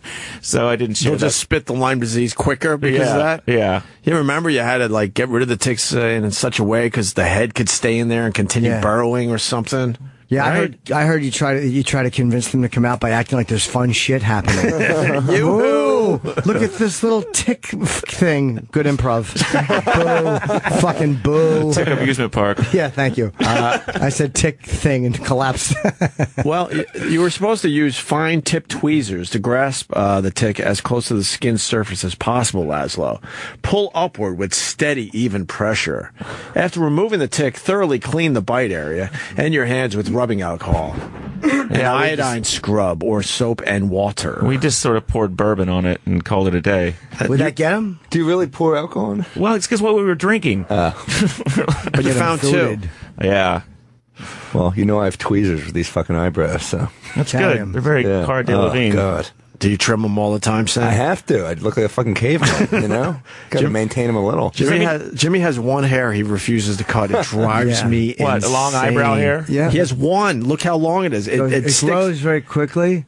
Have you plucked it lately? Oh, yeah, I cut it all the time. Whenever if I'm going to go do something, I'll cut it, and the little fella comes right back. I thought you never cut it. I know, I do, but it just gets longer. Oh, it just grows back quickly. Yeah. He only has one, though, that he has to worry about. Just one eyebrow. I hate it when you look in the mirror and you realize you have ear hair. Oh yeah, it's just awful. That was the worst day when I went to my haircutter, and all of a sudden I thought I was done, and they took out. That's happened to me. Trimming ear hair. I'm like, what? They're literally with the buzz clippers going up my ear, and you hear it going. Like, oh my god! I like it when you see an old guy. So when I interviewed Charlton Heston, he had this.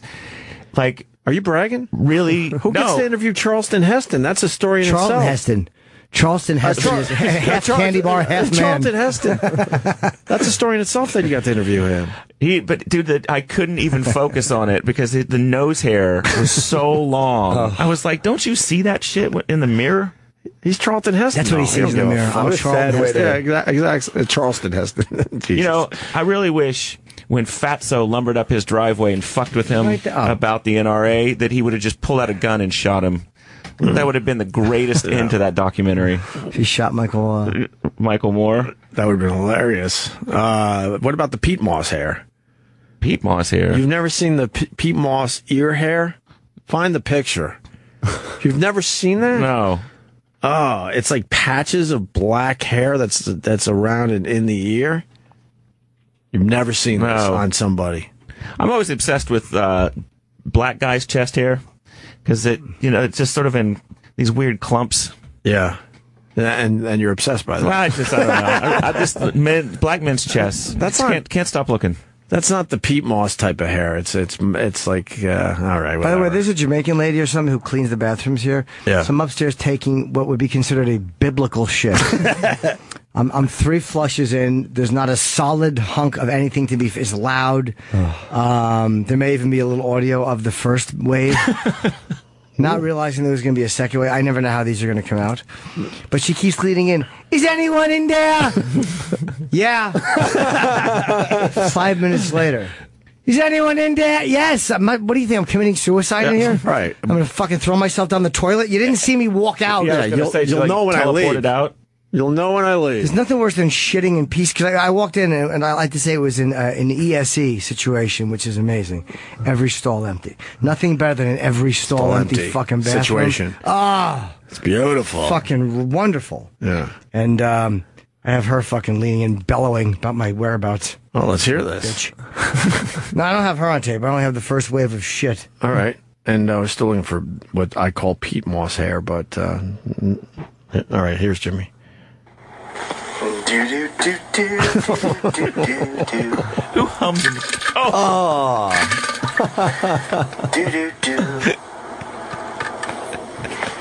That's the end. Wow. That's the end. He's so proud of himself. Did you guys hear that?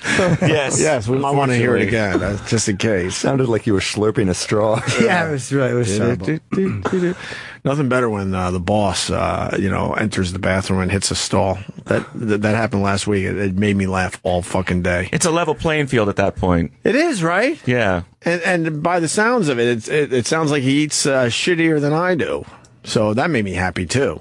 I did one yesterday where it sort of greases up the whole bowl, like after you flush it. Well, first off, it's all just smeary still? It's just smeary all over the place. So I was like, man, I ate a lot of fucking meat over the weekend. I was in one of those Times Square bathrooms, those movie theater bathrooms. Getting blown? I wish, yeah. But just taking an awful shit, just like that, like liquidy. And there's a black guy with his son in the stall and just goes, oh, that boy has got the shit. And I just started laughing in my face. Like, oh. Another reason why I love black people. I love it. How was his chest? Fuck. Yeah, how was the chest hair? Oh my God, it's funny. That is really funny. I like it when you're in a when you're in a restroom like that and you hear somebody on the toilet and they're on the phone. Yeah. And so I just walk by and yell, he's on the shitter! He's in the shitter! Just blow up his spot. I think we have audio from Joyce Mitchell's husband's lawyer that I guess is worth playing today. Well, she's claiming he forced her to do a sex tape. There's photos of her half naked. Joyce Mitchell. Oh, I'm sorry. I'm thinking of Rachel Dolezal. Yeah, we haven't even talked about the sex tape with her yet. I apologize. You're talking about the big fat fucking liar. Are you all in with these stories, Lazlow, being a radio guy? Hold on. So the woman that says that she's black has a sex tape? Yeah. Yeah. that her husband, she said, forced her to make. And the big fat fucking liar who's in jail, her husband went and saw her. I love Fargo Jimmy. Whenever he talks about that, anyone upstate is anyone upstate sounds like they're from Fargo. It's the perfect voice for this story. Yeah. I don't care where she's from and what she really sounds like. It's perfect. What's weird is this is like a proper criminal investigation, and at some point they said, "Why don't we reveal to the press that this guy has a huge hog?" Yeah. That it was important to the story. It made you root for him. Yeah. They are long gone. Ever since if they figured out how to get out of that jail, you got to be thinking they're also figuring out, all right, if this works, what are we going to do on the other side? And they had it all fucking planned, man. Yes, they did. I mean, if you're going to escape from prison, you have what, maybe 5 or 6 hours before they discover it, if you're able to make it look like you're still in that bed. So your thought process is, we have 5 or 6 hours to get as far the fuck away as possible. I like that they asked Tim Robbins. They asked him, what do you think about it? He's like, really? I'm an actor. What are you talking about? It was just a dumb role I played. Yeah. So I think they're long fucking gone. Did they really ask Tim Robbins? Yeah. Does that bother you, Jimmy? It's such pointless reporting. Yeah. They're so shitty at their jobs. But you don't mind that they're calling Joyce Mitchell the Shaw skank? No, I think that's more honest as to who they are, just tabloid fucking shit talkers. That's fine. But asking Tim Robbins? Who gives a fuck what he thinks? That means they've run out of angles. Ask him about Garfield, because he's been married to her for fucking 20 years. Dumb eyes. Yes, I got it. He is no longer with her. Oh, okay. He has moved on from her. Oh, I hope they're both okay. It's been a few years now. God bless him. God bless him. CNN had what they look like now. They were sketching in facial hair and possible disguises. They're assuming they both have to have eyeglass wear on now at this point. If they're dressed like Woody Allen and take the money and run, don't believe it. You want to hear the audio from the husband's lawyer, though? Yeah. Do you like this story, the escapees? I love it. Is it bad to root for these guys? Knowing that they did horrific shit? Well, one did torture his boss, so that kind of everyone secretly roots for him. Chopped him up into pieces. Yeah, we all get that emotion. And, you got to be mad at the guard. They got fooled by clumps of clothes, right? Then they just put the blankets on. That's the dumbest guards to not notice it. Yeah, you think you would start poking at the people at this point. I heard this report on NPR over the weekend where they were saying everybody is incredulous that they had power tools, but evidently in most prisons, to save money, they have the inmates do maintenance. Really? So they're like, oh, here you go. Here's a Sawzall. Hope you don't use that for and improper means. And they had an honor wing that they shut down. The honor wing is now regular jail cells. Because in the honor wing, not only do you get to do a lot of things because you've been a good boy for a few years, you get to wear regular fucking clothes, which makes it a lot easier to blend in if you do get out there. How about they do this? Instead of fucking punishing everyone because of these two fucking dickheads and that twat. Yeah. Why don't they just have everybody leave their ID at the front and fucking get on the way out? Exactly. I hear people that live in that town are over it. They're done with having that fucking prison there because now there's, they go out to go get a quart of milk and they're, have to stop and have their trunk looked into. It's like you can't have a couple of beers before you go get a quart of milk. Yeah. So you're going to be stopped by the cops. Because they think that those guys are close still. I just don't buy it. There's no fucking way those guys are close. X-Pac has entered the studio. What's up, buddy? What's up, Sean? It's great to see you guys. Yeah. Please forgive my tardiness. Did you really get lost? No, it's just I had to go to Newark last night to get a hotel. What? I couldn't stay in the city. I couldn't find a hotel here. Yeah. Oh, it's great. I never plan shit. I always just do shit. I just fly by the seat of my pants. Yeah. I'll pick up and go to Jamaica or something. I used to tell my wife, don't even pack any shit. Just meet me at the airport and we'll just go. We'll get whatever we need. That's kind of how I am, but it kind of bites you in the ass sometimes. Wow. That's an awesome way to be.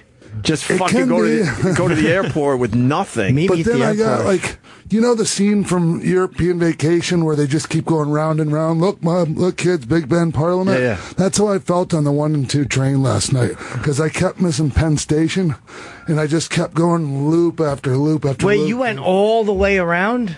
Not all the way around. Somebody told me that the where to get off to turn back around, but still, I missed it 3 fucking times. Getting off the subway? Yeah. That's 34th Street. Come on. Yeah, but I can't hear very well. And so, like, I couldn't hear when they were making the announcements. Oh. But don't you look out the... Yeah, there's a big 3-4.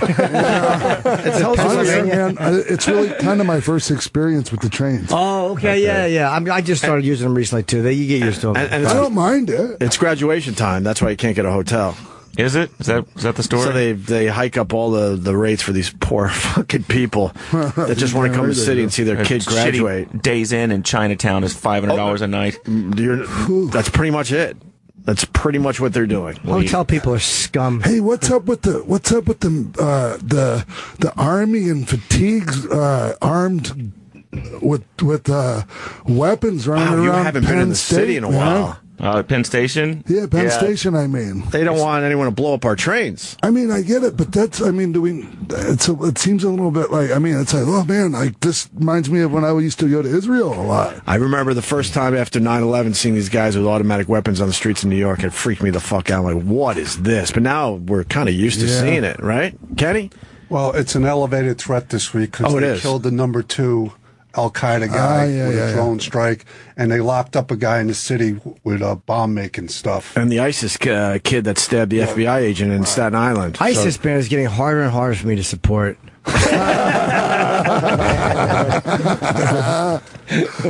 But with that said, on a regular day, you'll absolutely see these guys, especially at Penn Station. Wow, man. Yeah, you'll see the Army guys. I like seeing them, though. Like, there's a weird security there, even though maybe it's an illusion or whatever.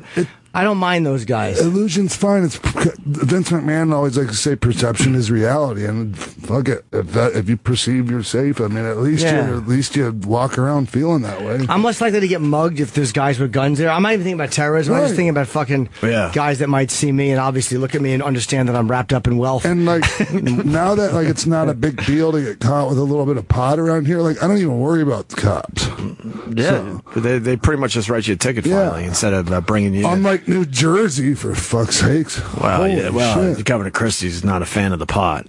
Yeah, but you don't have to be a fan of the pot and fucking... He wants to outlaw pot if he becomes the president. Well, he's been fighting medical marijuana like crazy. Yes, he has. So a lot of fucking New Jerseyans have to move to get their kids, proper medical... for president, he's going to lose because treatment. Of that. I saw this poll yesterday that showed how poorly people feel about Christie and Trump.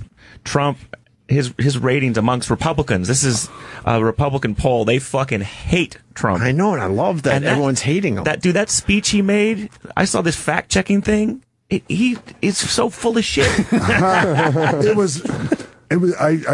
I didn't stop listening though. Yeah, that's the thing. Entertaining as all hell. I lived in Mexico for 4 years. Jesus. And I was where in Mexico? Mexico City. Oh, okay. So, but I traveled around to every single part of Mexico you can think of, like every little poor fucking town. Like I saw poverty that you see on those commercials when they're pulling at your heartstrings and trying to get you to send money. Have you been to Juarez? Juarez, oh god, ton. Juarez, Reynosa, Nuevo Laredo, Tijuana. How bad was like Juarez? I heard that's a terrifying. It's one of the worst cities in the world. Somebody threw It was either Juarez or Reynosa. Somebody threw a head in the ring, a fucking human head. Oh my God. That's amazing. That's a fucking true story. An actual human head. Yes.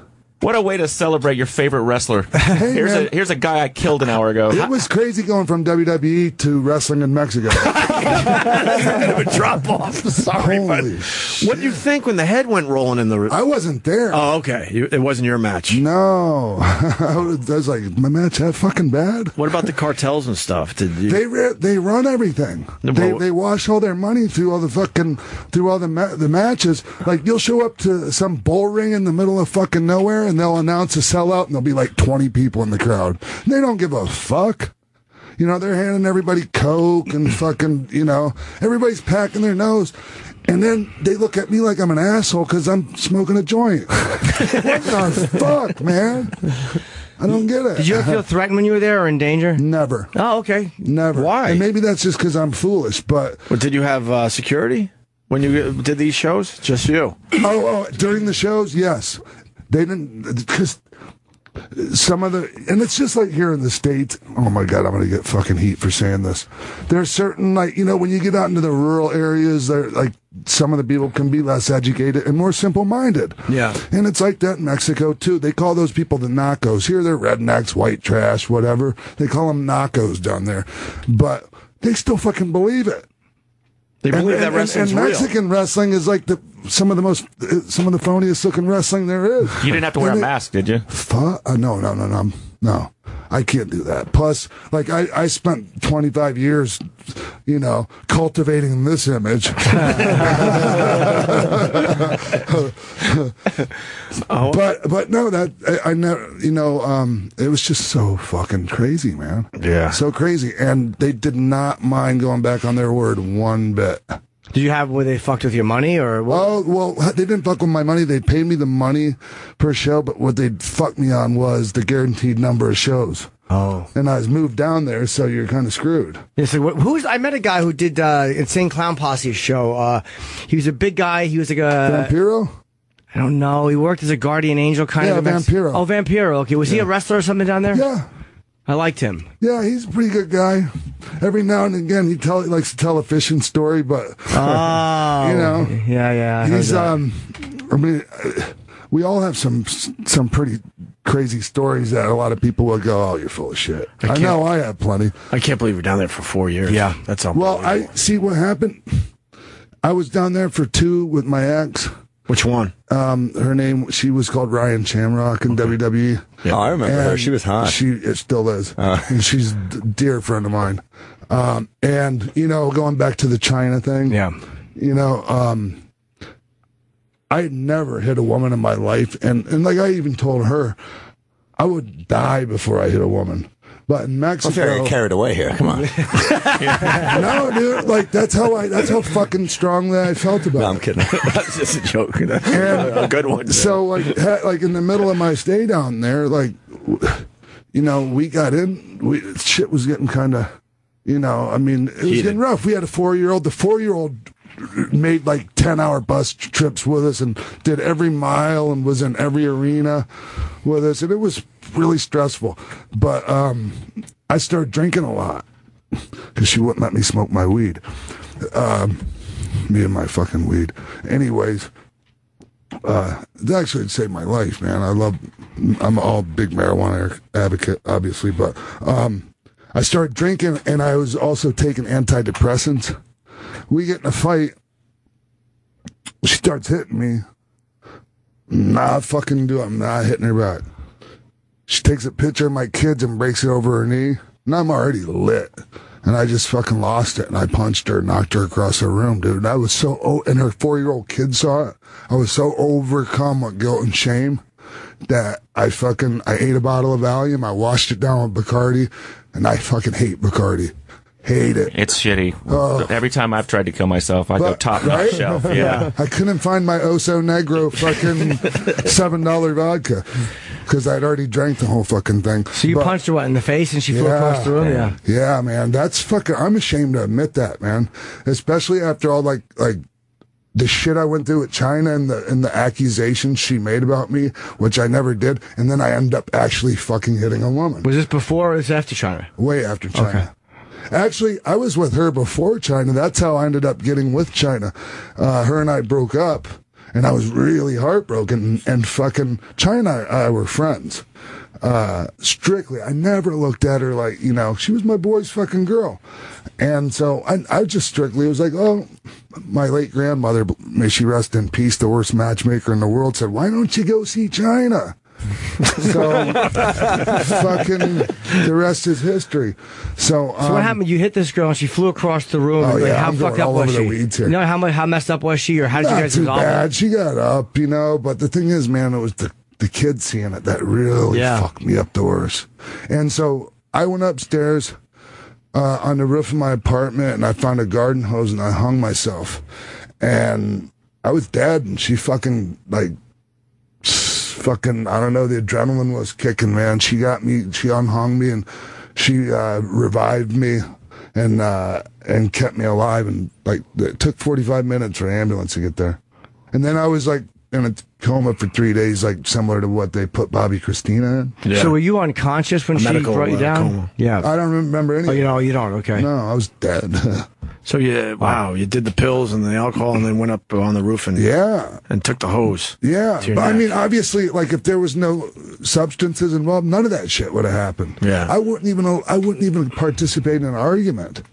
Where are you at with her now? Great, she's one of my dearest friends. She forgave you for it. Absolutely, and like I mean, and I'm very grateful because like I don't believe there's an excuse for it in a woman. I believe there's a lot of reasons.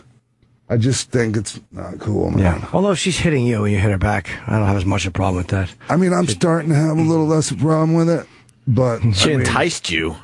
Yeah, if you're being hit by anybody, you a bit. You know, I mean, she's one of the best fucking. Yeah, you guys are good. You're awesome. cool now. Fuck yeah. We were cool after that. The China stuff last week. Wow, I'm so glad you called. Yeah, it was great. I felt a little guilty that she was going down that road, and I saw the stuff that she was saying before I actually. Well, everyone was reaching out to you on the show, like, holy shit, we got to give X-Pac a chance here, dude, and I'm glad you took it and called in. All I could think was, wow, these guys must think I'm the biggest piece of fucking shit in the world, and I do not blame them. So, I mean, I've been waiting years to actually, like, address these accusations because, I mean, you know, there's a lot of people that would just sue the fuck out of her. And she's crying poor, but trust me, she's fucking miser McMoneybags. Fucking, she would tell people she was poor and they'd pay for shit for her. And I'd warn them, I'd go, look, she's working you. Don't let her fucking don't let her give you control of her money because she's going to say you stole her money like her sister did. And, fucking, the one girl, Missy Cunningham, who was like on Celebrity Rehab. Well, she wasn't really on it, but her boyfriend, Jeremy London, was. I told her, I warned her, and then she come crying to me one day with the fucking bank statement in her hand with the thing that said $700 and some $1,000. Yeah, everybody's giving her fucking charity. I'm telling, like, where's your lie detector test? Where the fuck's the polygraph? Oh, yeah. Yeah, I mean, we could do that just as a goof down the road. We forgot to do that. Kind of believe it. I figured fucking you'd hit me with a bunch of loaded questions. You ever suck anybody's dick? Well, if we're going to have a life. I've had to ask myself that in the mirror. But that's the only reason to put someone on a lie detector test, by the way. All that other stuff, right? Who gives a fuck? But it's just the rape and the accusation. Bro, that's just too fucking much not to. And Hunter never hit her, man. And honestly, her time frame and her, like all that, it's just completely whacked. You know, she had already bought a new house separately from him. If she was she was never engaged. Yeah, she never had I don't believe she ever had a ring. Triple H was not happy. He had to put out a statement last week. I mean, and we're friendly with Triple H, so now I'm like, oh, fuck, now we got to talk to him. Well, you got to ask the question. Yeah, we do. She was believable when she was saying it, but then as soon as you called in and started talking, when you're listening to people, you're like, I believe him. You just sounded. But she's just. I'm sorry. I didn't no, that's okay. You sound like you're telling the truth, and because she's just repeating a loop. Yeah. And it seemed like there was points sitting next to her, watching her face. There was points where it almost seemed like she just wanted to go like, I'm bullshitting about something. Like, it seemed like she wanted to spit something out and just couldn't do it. Constitutionally is incapable of being honest with herself and others. What is that about, you think? Well, you know, all these accusations and all that, and I, you know, kind of, you know, talked about the book and the accusations of the players or whoever in, you know, college or whatever. Mm-hmm. You know, these are all bullshit stories like that can hurt a lot of lives. But at one point, she was fucked with. I guarantee you, because she's like multiple personality. Like I used to see her, man. Like her face, the look of her face would change, the shade of her eyes would change. Like sometimes she would get look like the fucking devil. I was with a chick like that. And then sometimes she would look and act and talk like a scared little 5-year-old kid. Which makes me think, like, when she was a little 5-year-old kid, Uncle Charlie fucking got a hold of her or something. Yeah, somebody might have got in there and done some damage. But it's scary enough when I've seen people with multiple personalities that were legit.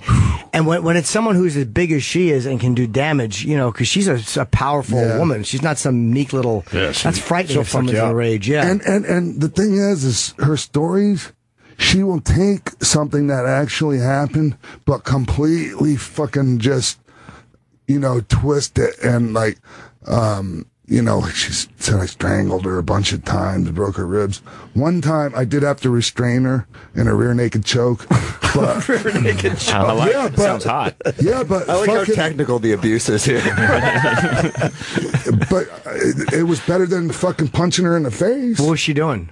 She threw my luggage at me and she charged me with her fucking hand up in the air, and I put my foot up and I shoved her off. Did you ever jump off the ropes when you were fighting with her? No, I might have. Like, we've had some pretty good matches, actually. She's a fucking amazing woman. She just fucked up.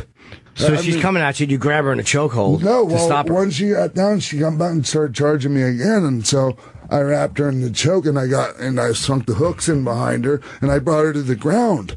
But I didn't apply any pressure, because trust me, if you ever been put in a choke, you cannot talk. If that's like that Eric Garner dude. Like, if a proper choke was applied on him, he could not say, I can't fucking breathe. So she's telling me the whole time, I'm just saying, just calm down and I'll let you go. Finally, she calmed down, I let her go, and next thing you know, I tried to kill her, fucking all of this, and man, like, and I have to, if I'm going to say all this fucked up shit about, like, what she did, like, I got to own my own shit, too. Yeah. There was one time after that, because it was all before TMZ, Harvey had fucking Celebrity Justice. And I remember Celebrity we were Justice. all fucking over that. And so, like, I was so humiliated when she filed this restraining order on me, because I didn't even know what it said. And then it comes out in public, and I'm like walking down the street, and even if it wasn't really happening, I'm thinking everybody's fucking looking at me like, there's that piece of shit that beats fucking women. Dude, I was so fucking ashamed. Plus, we're all fucked up on drugs still. Like, I'm still doing meth every day and everything, so gonna be ultra paranoid. Right. So one time she did come home, and she fucking was like, get out. And I mean, we were sharing a place together. It's fucking, I got sick of being told to get out every fucking 3 days. I didn't even unpack my suitcase, because I knew every 3 days by my fucking watch that she was going to flip out and tell me to get the fuck out. Right. And so when the cops came, I took a number 2 pencil, rubbed it on on a piece of paper and rubbed it on my eye, and I fucking lied and I said she hit me, and we both went to jail. And that was a fucking piece of shit thing to do, dude. But I was so fucking sick of her fucking lies that fucking I thought it was justified for me to fucking do the same thing. And it was a piece of shit thing to do. And I'm sorry for that. What a relationship you get. Yeah. It sounds exhausting. Two very strong dude. people. I can't believe sounds I'm exhausting. fucking, I can't believe I'm alive from that. Why'd you stay in that relationship so long? I was so. How long was it officially? Because, okay, the thing with Alicia, dude, I left my fucking wife for that. And, she was with Ken Shamrock at the time. So she left Ken, which was crazy. Who the fuck dates Ken Shamrock? Exactly. Dude, that's a whole nother fucking story. Did you meet her when they were still together? I met her first day in WWE in Houston, Texas, which is at a place that's now Joel Osteen's church. But, okay. Either way, we hit like as soon as we saw each other, it was like bam, instant fucking attraction, chemistry. Yeah. You can't fucking help that, right? Yeah. So even though we're married, and then she ends up with Ken, back then Ken was wild. He's a born again Christian now and a wonderful human being, and he's forgiven me. He had every right to beat the living fuck out of me. What did you do? She left him for me, and my wife at the time and Ken were devastated. I mean that was the impression I got. Did Ken ever confront you? We talked about it, later. Was it a menacing talk or no, man? And it wasn't that. I was praying for him to beat the fuck out of me so I could fucking not carry this guilt around anymore. And you feel like that would have been cleansing almost. Yeah, man. And he forgave me, man. And that's why I forgive people like China. Was he? Do you fight MMA at all, or no? I used to do that. Ken and I were trained by the same person to do submission wrestling and all that stuff. But this was before there was UFC, so a lot of it was like mixed real fighting and monkey business. Like Japan. Like the fighting in Japan was really fucking bad, man. Yeah. If if they wanted you to lose, you were going to lose regardless. They would make sure it happened. You're fucking right. The referee would say you gave up even if you didn't. So what happened to your relationship with Shamrock? Now Shamrock's ex. Well, after that, I'm trying to get all this straight. There's so much. It's so much, right, dude. I'm so sorry. No, it's great. But so when I wake up in the hospital, I'm strapped down. Like my fucking ankles are strapped. I think I still have scars on my ankles from trying to. And I got a catheter in my dick, which I'd never had before in my life. It's great. And it is, bro. I believe especially when you don't know there's a balloon in there and you try to rip the fucking thing out. That's fucking really cool. You're looking at the negatives, I suggest it to everyone. You're looking at the negatives. You don't miss one down of football when you got a catheter. So I got out and... Wait, why were you in the hospital? Did I miss that part, too? I was in a coma. I was... After the suicide attempt. Oh, after the suicide attempt. Okay, gotcha. So Kevin Nash got on a plane, came to Mexico City, picked me up, brought me to Houston, Texas, a place called Menninger Clinic. Not only deals with chemical dependency, but every kind of fucked up disorder that you can think of. OCD, eating disorder, cutters, every fucking thing you can think of. It was the greatest. I spent 4 months there. I cried. I was like fucking crying like a baby the day I left there. And where was this, Mexico? No, Houston. Texas. Houston, sorry. What year was my this? boy Kevin, that was like 208 or 209. I'm a little sketchy on the fucking time, frames. Yeah. But yeah, man, like that did the trick for me. Not that I didn't stumble a little bit, like, because I got back into pain pills because my body was fucking. That's everybody. Everybody can justify their drug abuse, right? But what kind of injuries did you get in wrestling? Broken neck twice. Yeah. Oh my god. Torn asshole. Right. That's right. We just saw that the other day. Yeah. I've almost suffered that, but not wrestling. Right? Fuck. Torn asshole. Yeah. That was the worst, man. That was worse than breaking your neck. Oh, way worse. And I was paralyzed one day, for like 20 seconds the first time I broke my neck. So now, when because I kind of did it once. It wasn't as bad. Like a couple of years prior to that, it's that move I do where a dude's in the corner, and I jump. It's called the Bronco Buster, and I land, and my balls, my dick are all in his face, and I'm jumping up and down like this. So, but when he moved, the turnbuckle was exposed, and the turnbuckle tore my asshole. Oh my god! Yeah, and you can see on the video. That they showed on TMZ. You can see me grab my asshole, and you can actually read my lips go, I tore my fucking asshole. You can actually read my lips. Yes. So you knew you were really hurt. Yeah. There's a line of people at the halal stand saying the same thing. How bad does that bleed? Well, I had my gear is like a scuba suit, so it kind of kept it in until I got... and started rolling down my leg out of blood, and I went back to my hotel room. As soon as I took the gear off, the fucking blood just went everywhere. It looked like a murder scene. It looked like that deal in Scarface when they had the chainsaws. Yeah. Yeah, and so I called 911 before I passed out because I started getting lightheaded. How many stitches? I don't know, but like the first time I had 13, and that wasn't even an actual totally torn asshole. I had to have an operation called a sphincterplasty to repair or I'd have to have a colostomy bag, one or the other. Yeah, sphincterplasty is probably much better. Yeah, but I still have issues.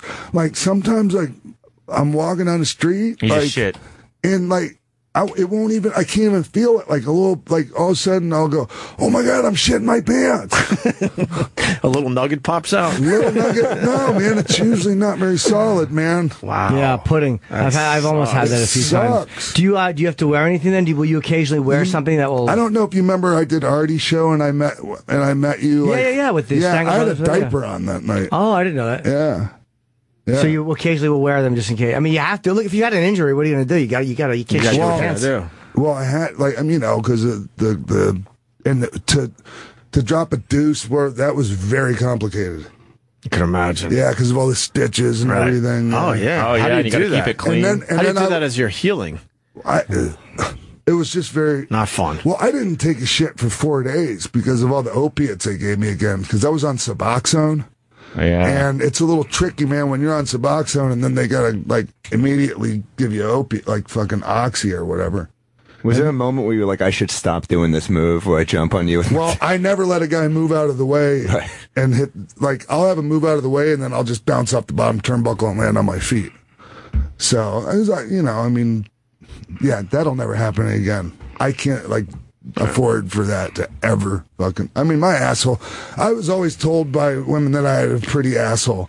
And wow, really? Yeah. So you would just bend over and spread your cheeks at him? Actually, looking for ticks. Fucking Cowhead has a picture of my asshole right after the fucking injury. After the injury. Good old Cowhead. But of all the, so more than one woman has commented on the beauty of your asshole. A few. That's nice. Really? Yeah. It's a hell of a balloon compliment. knot. So, getting back to China, that's where we were. Yeah. How many years were you with her? It was like 3.5, 4. And you never. And there was a break in between where Hunter came and tried to save me. That was, we were talking about that, if you could make any of what we were saying out, where I was at the Hilton. I was at the Hilton because Hunter fucking had a car come and pick me up from her house and put me up at the Hilton until I had my court date for possession of cocaine and felony weapons. This keeps getting better. I know, right? It's ridiculous. Not enough time in the day. It was some fucking stupid Cali sticks that you practice with in the karate school. She was just being a cunt because she was training in another officer. It was in L.A. It was an airport cop. Mm. And but that's besides the point. Why did you have ninja weapons at the airport? It wasn't at the airport. No. That was the crazy part. I was parked at like fucking Lincoln Avenue by New Farama Hotel. If any of you know what that is. They were just poaching. So she said too. She came in and she said this. Like, my thing with the sex tape is, how do they release that without? You can't do anything without a signed release these days, and I don't think any company is going to release that without a signature. Yeah, of course. So she said, "Well, no, I never signed anything. I didn't get any money, and you're saying different." And why did you want? I don't like. I'm saying different. The facts are saying different. How much did she get, or how much did? I don't know what she got on the back end. No pun intended. But she got $100,000 advance, and I got 50. Okay. She got double what I got. She insisted on that, and I had absolutely no problem with that. So she negotiated the money. She said, "I want this." Yeah, she was shrewd. Yeah. Okay. Pretty shrewd for a fucking rape victim. And she said, then she implied that you drugged her, but you're saying that it's absolutely not true. No, but I did, and this is another thing that I have to fucking admit. Yeah. Because dude, it's just something I gotta fucking live with, saying, like, getting rid of some of this guilt. Well, no, it's not guilt. Too But if I'm perfect Christian Mingle's playing in the background as you're talking about it. Yeah. There was one time when she was so fucking whacked out that I did put a fucking like a half of fucking Xanax in her, and it wasn't alcohol. It was like some fucking juice, just to calm her the fuck down. But not for sex. Absolutely not. And that's why, like, I'll take a lie detector on that for sure. And that's the only fucking time I've ever done that. Did you ever tell her you did that? Actually, no. Was it Jesus juice? No, I don't know what it was. Was it a Cosby move? Was that when she signed the paperwork, or no? Because she said she was drugged. Okay, that's it what I'm was asking. way before any of that. Okay. We were living in like this. It wasn't long after, she told me she was abducted by aliens. Oh. Did she say she was abducted by aliens? Well, oh no.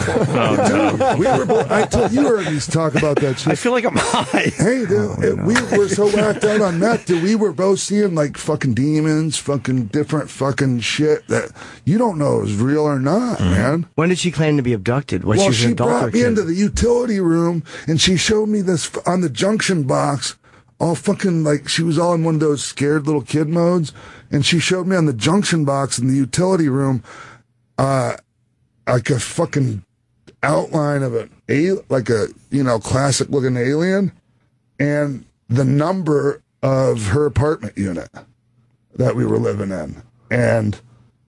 So to her, that fucking had a lot of significance for some reason. And, like when you're doing all these chemicals and you have, and you're already a schizoid personality type, really bad combo. Well, let's talk about the positives. The sex on the meth, I hear, is good. There's a lot of... Yeah, it's good, isn't it? Yeah. On it, I never thought about this as much early on when I started learning about my addiction, because everybody's is totally different. I realized that like a majority of my drug use was because of my difficulty with sexual expression. What do you mean? What was like I felt like I performed better with it. Fucking, Were you losing your erections before it, or no? No, not that so much. Like I'd rather have sex with my girl for fucking 30 minutes than fucking 10 or whatever. Or just, I've always been really shy and afraid of rejection. I've never hit on really any women ever. I never hit on her. She came on to me. She saw your asshole. That's delightful. She did see it before, actually, because a couple times, like, we all mooned the crowd. But she's like, I have to possess that. It gave you more confidence, probably, too, right? Yeah, for sure. All that stuff. Like, one question about this. Why did you want the sex tape out there? I to be honest with you, There was this lady that was a security guard at our building. It was a Donald Sterling-owned building. Oh, cool. Yeah, really cool. Fucking Steve Harvey and Buster Rhymes and Ron Isley were our neighbors. And we were the fucking kooky ones of the whole fucking building. But somebody planted it in our heads, and next thing you know, and honestly, she was really at first the one that kind of instigated it. And it's easy for me to say this with her not here to report me. Right. And I would welcome that any day. Like, I don't want to just sit here and bash her, but this is the facts. Like, I mean, it was both of us, and it was mainly because of the money. Well, strictly because of the money. I got kids. She doesn't have any of that shit. I have fucking kids. You had bills to pay. Well, I had drugs to buy. Drugs to buy. How frustrating is it if you hear somebody saying things about your relationship that are not true? Like, you're listening and you're like, I was there, and that's just not what happened. At first, it was, it really, like, kept me from getting better. Like, as far as, like, gave me an excuse to keep getting fucked up, things like that. And I just said, you know what? There's nothing I can do about it. People are going to think something about me. They're going to fucking think it. People that know me know that fucking I would never do anything like that. And I just do my best to try to change people's minds when opportunity arises. Yeah. Is it true you stood for like 2 or 3 days on drugs? Yeah. And your feet swelled up or something? Yeah, I had cowboy boots on. My fucking boots broke. Broke? Yeah, they split because of all the fucking edema and the water retention in my feet. Because I was just all like, I was in such a trance, all methed out. Like, how do you know it was 2 days? Like, Steve Blackman came home. I was sharing my apartment with him because I kept my apartment because I knew, like, our relationship was so volatile that I'd need to keep it. So Steve stayed there, and he was out of town. He came home, and there's about 48 hours, maybe 36. We like to fucking add a little bit of zest to our story sometimes, not necessarily I stood so long, my fucking boots burst is a really standalone story. Yeah, you don't really have need to add anything to that. To pump that one up. We all have a little Brian Williams in us. You're right, especially if you're it's in not really that bad a thing. What were you looking at? Yeah, what were you? I was crazy shit, like conspiracy type shit. It was when you're on meth, bro. That's like, okay, when you see like Alex Jones or fucking shit like that. Yeah. That, like, I bought everything hook, line, and sinker, on that kind of thing. But why stand? Why wouldn't you just sit down and enjoy yourself a little bit? I didn't even realize I was standing, dude. Yeah, I mean, it's hard to relate if you've never been there. Right. And meth and heroin are the fucking scourge of, those are the two things to me that are the most damaging to society. You've done heroin? I've done enough fucking... to me, Oxycontin's worse than heroin, except for that you don't know what the dosage is. Like, because I did heroin a little bit one time. Maybe I just didn't do it right. But it didn't feel nearly as good as the fucking Oxy did. You like Percocets? Same thing, basically, is just without the Tylenol. Yeah, I was on those a few months ago. Yeah, man, that shit can... I mean... How do you get off it? How do you get off all this stuff? Well, I tried to just go cold turkey, and I got so fucking sick, man. Like, if I had a gun, I would have blown my head off. And I waited a week, and it didn't go away, and I called a doctor friend of mine who I never wanted to put in a position. Like, I always got my pills off the street. I didn't want to put my doctor friend in a position like that because I had this stigma of being a drug addict anyways, right? I have a doctor friend. I only use him for Cialis. That's the only thing I use him for. Yeah, man, you know? So, but he was happy to fucking help me out with the Suboxone, and it saved my life. It really did, man. It helped you detox. It just, and I stayed on it for 3 years because you're not going to get high. You're not going to overdose on it. And it doesn't like build up a tolerance. You don't have to keep raising your dosage to fucking get, your desired effect. And so eventually I tried to come down off of it, and I came down too fast and got just as sick as I did the first time. So I waited another year, and I took 3 months and very slowly tapered off over a 3-month period, and I did so without any kind of withdrawal symptoms at all. Mm-hmm. And I've never fucking touched an opiate since. And I have no desire to. A little pot. Is that's about it. I wish. I mean, I'm not gonna lie. It's not a little pot. It's quite a bit of pot. But I don't get stoned. Like I smoked on the way here. Like I'm not. I mean, you don't know me. Well, I'm very rarely ever not stoned, if you want to put it that way. But I mean, I think I do. I think I function pretty well for somebody that, smokes a lot of pot. I took Percocets for 2.5 days because I had surgery in January, and it was so gross feeling that I just stopped it. Oh, you didn't like the feeling? It's gross. See, that thing that feels gross to you is the thing that fucking felt good to me. Well, no, a lot of it was you'd feel really awesome, and then you'd feel gross and nauseous, and it was just sort of this up and down. And so I just switched to pot. Yeah. Did that help you? Oh, it was great. It was the only way I could sleep because I had reconstructive wrist surgery. Yeah. And plus, it helps me with my PTSD. I got a little bit of a grocery list of shit. I don't like that. Like, why do you have PTSD? All the fucking hits you took. Well, a lot of shit, but it started with fucking being raped and molested and abused as a child, fucking over and over again. But wait, how old were you? In my starting from a toddler. Oh wow, a toddler. Yeah. What age?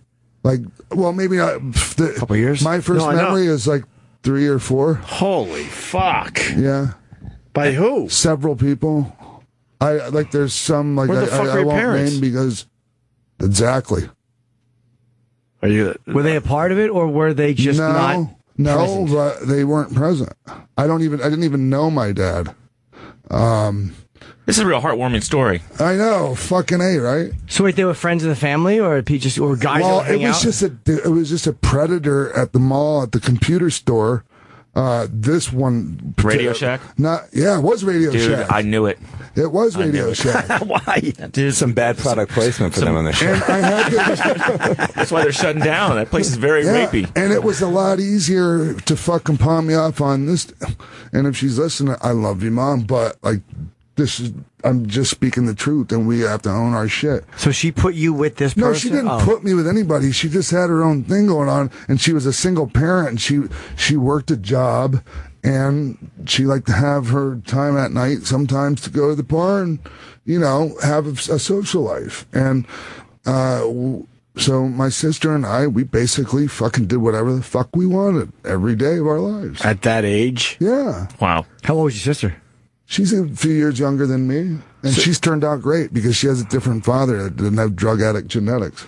So this guy, he molested you in the store or at your place? At his store, at his house, fucking... Because he had the remote control car. He fucking filmed me in the shower through a crack in the fucking door. Like, that's fucking child porn shit. He exposed me to pornography, and that's just him. The shit happened way before that. I thought it only happened at bicycle shops.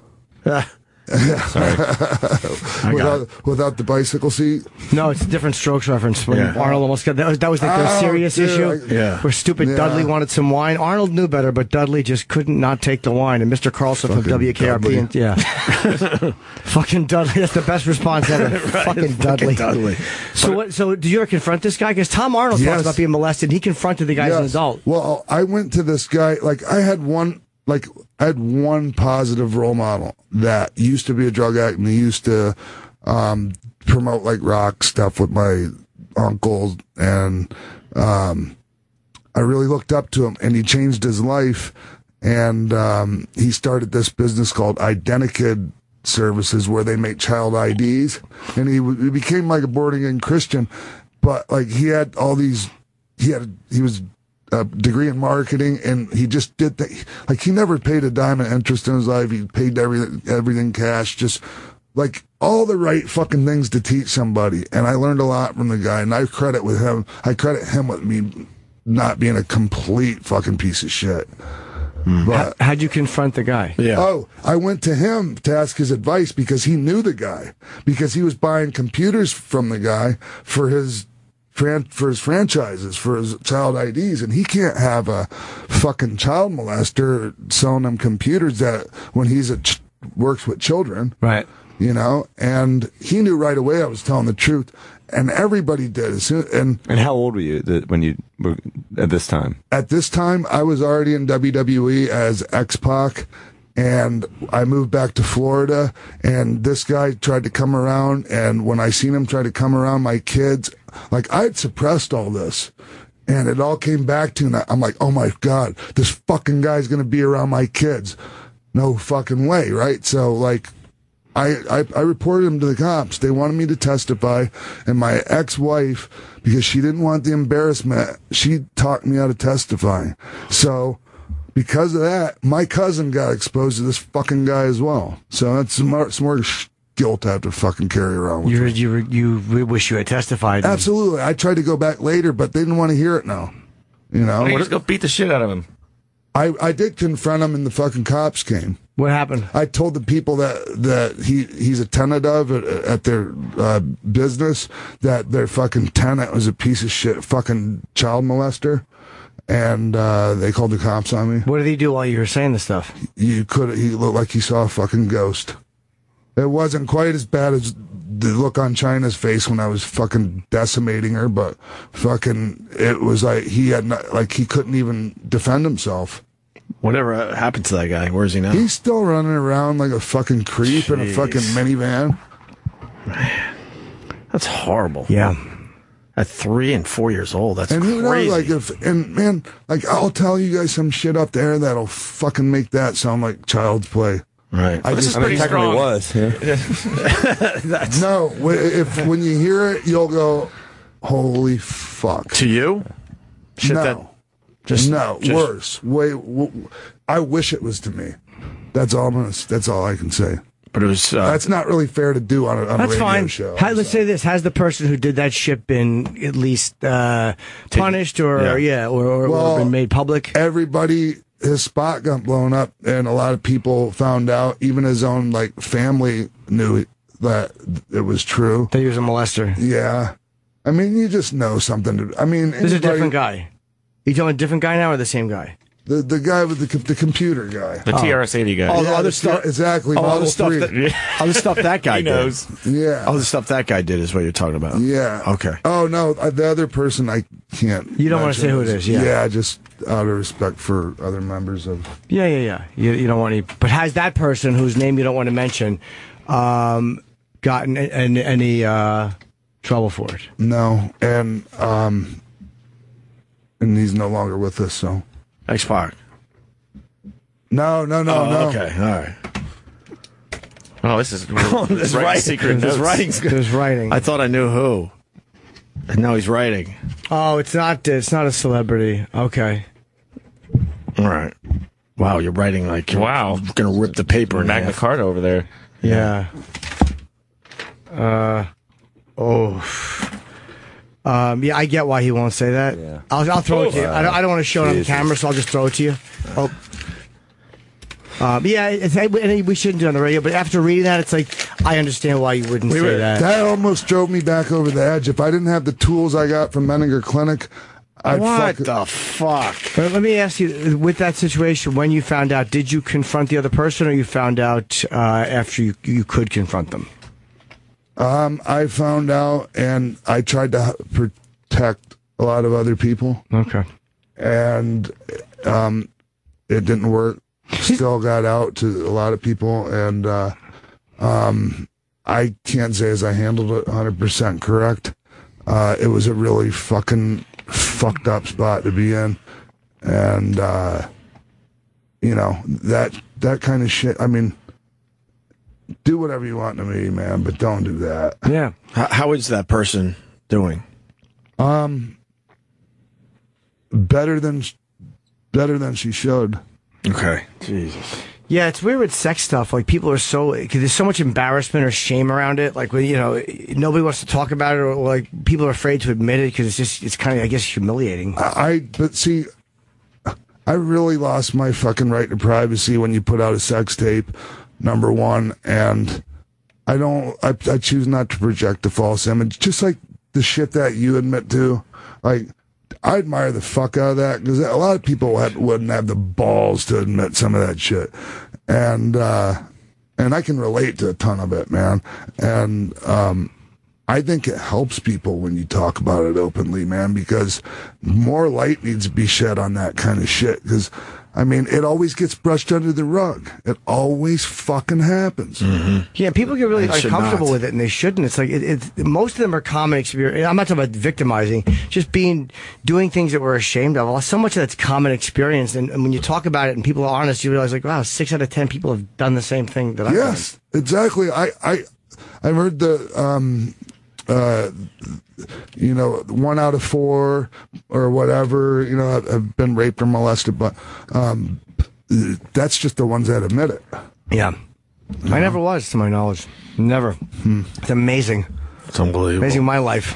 I probably would have been normal if I was. I'm such a pig now. Yeah. I look back. Everyone's like, "You abused?" I'm like, "No." Well, that is actually normal. I mean, it's not good, but it is normal these days to be a victim of molestation. That piece of paper just fucking put I'm sorry, in a horrible mood. I'm so fucking and I understand all the air, and we're not left the room. Yeah, wow. All right. I'm really sorry, dude. That was a buzz killer, and I should have known better. But we got on the subject, and I apologize because I'm a happy fucking guy. No worries. No worries at all. Dude. What kind of weed do you smoke? What brand? See, out here they talk about like the sour diesel, but that's just a generic name. They don't know what fucking strains they have out here. They just know it's hydro. Right. I like Kush and I like the sativas because of the, not making me sleep, and I use the concentrates. Yeah, the big thing in LA now are the vape pens. I got one right here, dude. That thing changed my life. Me too. 3 weeks ago, I was in Poland because it just looks like an e-cigarette. Yeah. But at the medical marijuana places in California, they sell the capsules for it, and you just screw it onto an electronic cigarette.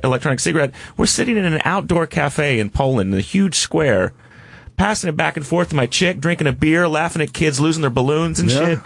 It was fantastic. Let me talk like I know the drug culture. So how many toots does it take to get you? Zonked out? It dissipates. Like it doesn't smell. No one smells it. I'm not actually. I was gonna No, I can't admit that. That's a federal offense. Federal offense. Well, you don't have to say when you did it. It's kind of like the Mile High Club, except for now with a chick. Oh, okay. You kind of did what Conrad Hilton wanted to do on a plane. Yeah, but he just didn't know how to fucking do it right. Yeah. Dumb fuck. Damn G-pens. Yeah, the pens. The G-pens. And you gotta pull the stopper out of the sink because it sucks the air out, and you gotta blow it. Because I thought about that on the plane. Because I thought about just sticking my head under like under a blanket or something. Yeah, get a wet cloth and blow into that. That works too. But really? The pens you can only use hash oil, right? I have a flat one you can use flour in, but it's just not the same. Yeah, I like that they call it. I was hanging out with some hip hop guys. They call just regular bud weed. They call it flour. Like, I don't fuck with that flour. All they do are the vapes now. So what hip hop guys are you hanging out with? Cool Herc? Yeah. You guys like that? I have a lot of friends in the hip hop, like Be Real from Cypress Hill, guys like that. Hey man, speaking of black people, I had a great time on Race Wars last night. That was fun. You just Sherrod and Kurt. Yeah, they're good, man. Nice. Yeah, that's out today on iTunes. I was supposed to promote that for Sherrod, yeah. Race Wars on iTunes. X-Pac was on last night. So let me ask you, I'm trying to just keep it to a younger demo. How many hits of that? It feels like you're smoking a full Mary Jane. Like a couple, about probably 2, 3 good puffs. Have you written the book yet? I will, but like right now I'm under contract to Vince, and they own the rights to my book, so like they have the right to say, no, we don't want that in it or this in it. And if I'm gonna write a book, you gotta wait. Yeah, maybe a few more people have to die, and I want to write it the right way. I didn't know you're back with the WWE doing under our Legends contract. Oh, gotcha. Okay. Unless they hear this interview. How do you feel? It's great that you're being so open. Yeah. I think that's what I don't know. I think it's great. What's your thoughts on so many wrestlers dying at a young age? Does that freak you the fuck out? It was just the culture. It's not. It started to die down. No pun intended. Fuck my puns today, boy. Because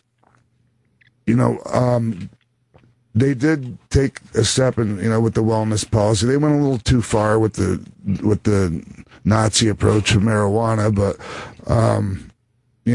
public relations wise, they had to do the steroid thing, which I don't agree with either. I think people should take fucking steroids or whatever the fuck they want to take. Yeah. Because they all do anyways, and they all fucking lie about it. And I'm talking about sports. Oh, man. Across the board. And then when an Anderson Silva comes up dirty for steroids, the fucking whole world is heartbroken. I'm like, because you fucking idolize somebody that projects a false image. Don't fucking get hot at him. Get hot at yourself. I was surprised about that. When I heard Silva got tested, I was shocked. I'm not wounded, but fuck, I never thought I would see, because he was vocal about it. He was vocal about being against it, and I guess after this fight with Diaz, he has to do it before. The Duggars were vocal about child molesters and shit too. Right, so. And they had one in the house. Yep. Man. So you think most of the guys in just professional athletics? How old am I now? My fucking Aunt Jim. Most of the professional athletic people, but most of the sports guys, you think are doing it? Absolutely. Now UFC guys, UFC in particular, they took such a hit. I think PR wise. With the so many drug test failures, and it was starting to affect maybe them keeping their sponsors, and so they really cracked down. Like if you get caught, you're fucking done for 2 years the first time, and 2 years could pretty much end your career. Because your fight, it's not like wrestling. Your window for fighting is like 4 or 5 years for most people. Right. So a second time and you're done for 4 years. That's almost a life sentence. What do you think's going to happen to Silva? He'll make a comeback. He deserves to. I just wish everybody would quit fucking quit spewing all this bullshit and start telling the truth. See, Rhonda says she hates it because she doesn't do it, and she's like they're cheating, and I'm physically fighting. I understand where she's coming from, and I respect her opinion. I'm a huge fucking fan of hers. It was an honor to meet her at WrestleMania. But here's my solution: all you athletes that want to compete drug-free, start your own fucking deal and go do it. Everybody that wants to fucking stick needles in their ass and fucking go out there and fucking knock fucking baseballs out of the park or knock somebody out or fucking bench press 700 pounds or take somebody's head up on the... Well, I don't want to say that because I'm got the concussion thing going, but fucking knock yourself out. And I guarantee you nobody will go watch the fucking drug-free one, and fucking everybody will be at the one with everybody all juiced up. Oh, as a and spectator, that's a fucking fact. Baseball is never more exciting. Yeah, as a spectator to see those 500-foot home runs, it's awesome. And the propaganda against a lot of those drugs, like anabolic steroids, is almost like the fucking bullshit fucking reefer madness propaganda for marijuana. Like, no, people generally do not die or have ill effects from steroids. I never did. I never did at all. Do they really? Is it true they make you really horny? Yeah. They just make you feel. Everybody should be on it. If you're fucking 30, if you're 40 years old, you should be taking testosterone. I'm in. You should be taking testosterone and go to your doctor. What do I say? What's wrong with me? You're not a man. You just say I'm 40 years old, and I want to fucking, and I want to feel younger. Yeah, and they'll take your test level, get on some tests and some growth hormone. That's how Bubba the Love Sponge went from 550 fucking pounds to 200 and some pounds. He lost 300 pounds? He lost He lost half of himself. Hulk Hogan helped him out with that. And then he went and helped Hogan out. Yeah, aren't there a bunch of negative stuff with it too? Like with the cancer, doesn't it cause cancer or give you tits kidney after? Failure, you know what? No, not the kidney failure. It's the diuretics that cause kidney failure. Too much testosterone converts to estrogen, and you will get bitch tits. Tits, yeah. I mean, isn't that why Chael had to keep taking it? Because if he stopped taking it, he was going to get tits, and he could. There was a reason. Yeah, there was a different reason for Chael, but he was taking it since he was a lot younger. Yeah. Larry King told us he's on the HGH. He should be. Yeah. And did you see? He has no problem with it. He says everyone should be doing it. And Suzanne Summers. Suzanne Summers. Yeah. Wow. Will it help my erections? Yes. Ooh. Yeah, dude, it'll totally change your body, even if you don't really work out. Oh, obviously I do. I mean, I'm just saying, even if you don't. But your body will change. You'll look in the mirror, and every day you'll notice a change in your body. I really do want to start juicing and really fucking change things. It's not juicing. It's just fucking. It's like a woman taking estrogen. It's a pill form. You take it in pill form? Actually, the best way to do it is by injection. In the ass. There's patches, there's creams, but a good old-fashioned injection right in the ass. fucking right. Did you guys used to do that to each other back in the day? That's why they saw your beautiful butthole. You would do it to yourself? Yeah. But that was just the everyday occurrence in the Not wrestling. in the locker room. Like, it wasn't so like guys would do it before they got to the arena. People were discreet about it. Most guys, like, I mean, people didn't want just to everybody to know their business. I mean, guys used to keep to themselves a lot too. That's when Vince had to admit that it was entertainment. That was a way around a lot of. He just wanted to. But back in the day, it was just he got so fucking sick of these fucking kangaroo court state athletic commissions coming in and taking 10% of the gate, taking a fucking blood pressure, and then getting the fuck out of there before the show is even over. And if somebody gets hurt, there's no commission doctor even there. So he just said, fuck it. It's a show. Everybody already knows it. That's the most redeeming part of it. Saved them a lot of money in the end. Yeah. Yeah. Do your balls shrink on it? Yes. Like a lot? Yeah. Yeah, but I've never had a woman go, "Hey, your balls are too small, sweetheart." But is it affect it makes my dick look bigger? Oh, all right, yeah. Does it affect your loads? Does it make your loads smaller? I like a hefty load. I don't think I ever had the fucking Peter North deal going ever. I don't have the ropes or whatever they call that shit. You want a few ropes, Jimmy, coming out? Yeah, I like a real. I mean, I wish I could sometimes. A few ropes instead of a dribble. It's the punishment element, perhaps. Yeah, I like a skate. I've learned a lot today. I said that on TV one time before anybody knew what it meant, and then I got skate. That's such a good word. Where you at with Triple H these days? You guys still close? Fuck yeah, man. He's the best. He's you couldn't have a better friend. Yeah. And he's going to take, and when he takes the reins, he's the man to do it. And there's nobody else. That day's coming, you think? You think Vince is ready? No, but Vince has got to be pushing 70 by now, right? He's 69 or 70. Okay. Yes, and he was around the same age as Dusty, which is what I saw Vince on stage the other night, and I'd never seen him looked that upset. Like Hunter told me it's because like that's the first person that he's known that was his age that died of natural causes. Right. You know, so you kind of start to think about your own mortality, right? But Vince is probably in better shape than Dusty Dude, was. he was just on Muscle and Fitness. He looks incredible. That's crazy. Unbelievable. Yeah, he's still in great shape. Poor Dusty. Yeah. And then, oh my God, I don't know if you had a chance to read the letter I wrote to TMZ. Not yet. They fucking have this policy of airing the 911 calls of people pleading for somebody to come save their loved one's life.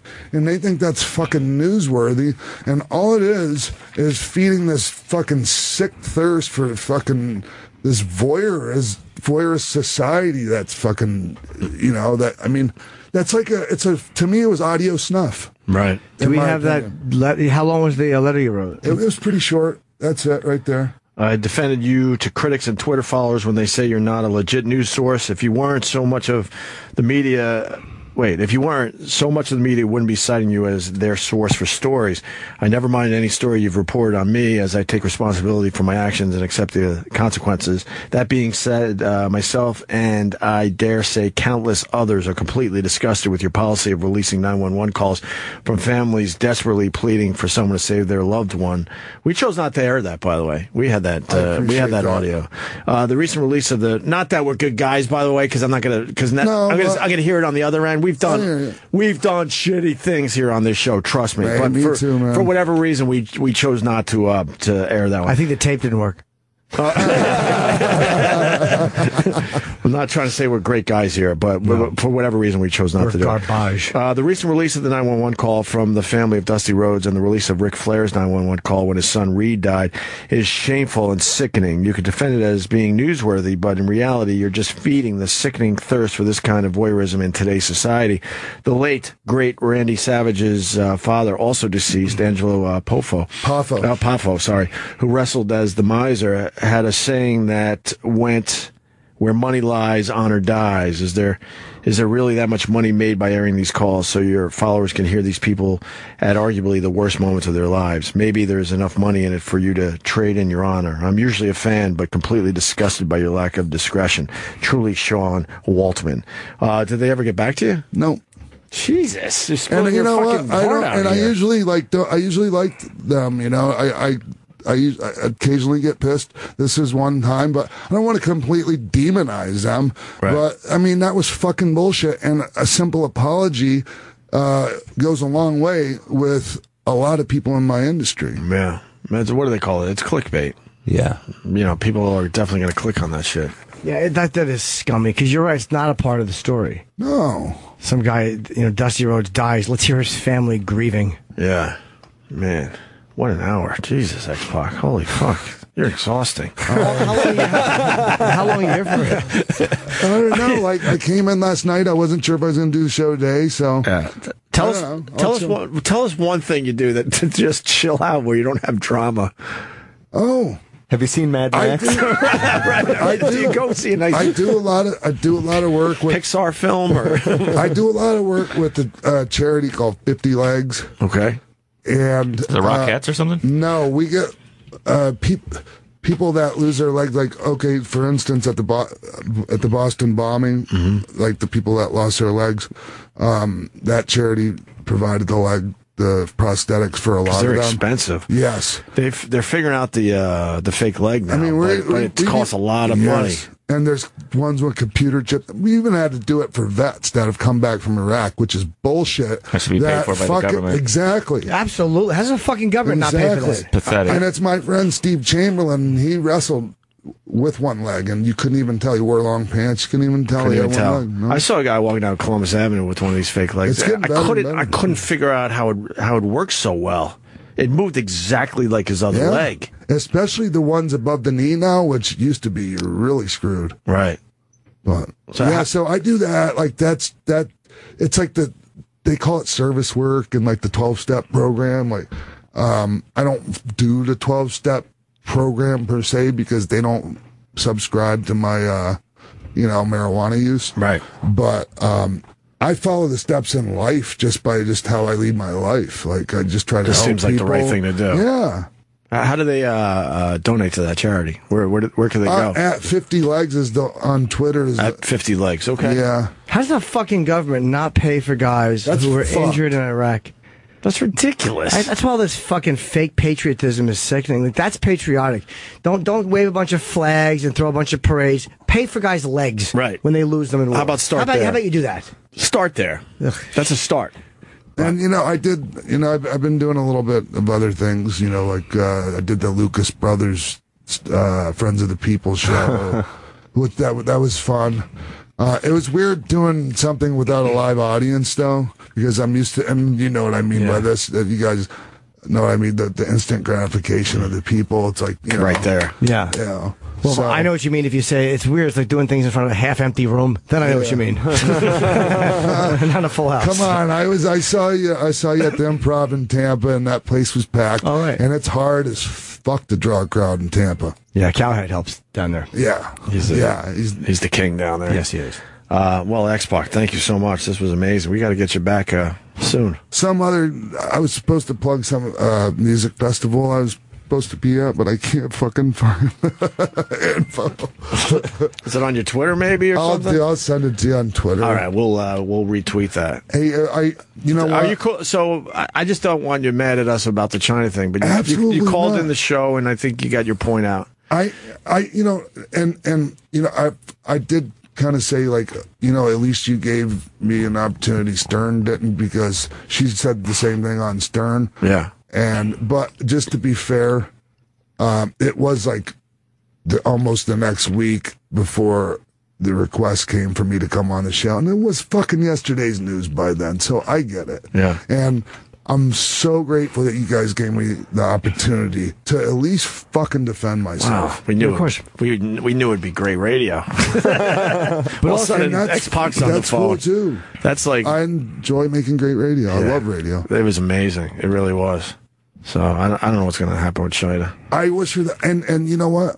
The company is there for her when she's ready for help. She can say, "How come they helped X-Pac and they didn't help me?" Well, you got to fucking ask for it. Oh, I got one question about that. Was she pushed out because of her relationship with Hunter? No. In the end? No. Okay. Because I think she hinted at that. Part of it was she made a threat towards Stephanie, and Vince is going to say, if I have to choose between my daughter and you, obviously I'm choosing my daughter. Right. And not only that, but when she was renegotiating her contract, it seemed like at first she was so cool, and the better the more success she got, it would seem like the worse she acted and the more things went to her head. And when she's renegotiating her contract, she's asking for the same downside guarantee as guys like Steve Austin. I'm sorry, it's not gonna fucking happen. If you can't accept that, happy trails. She went to Japan. She did great. She plays like, I couldn't do anything, couldn't get a job.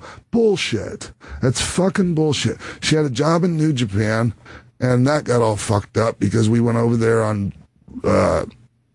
There was some crazy shit going on over there. Oh, God. Here we go. He stopped himself. Oh, fuck. What happened in Japan? Well, she was fighting Yakuza? guys over there. Yakuza? Well, more or less. I knew it.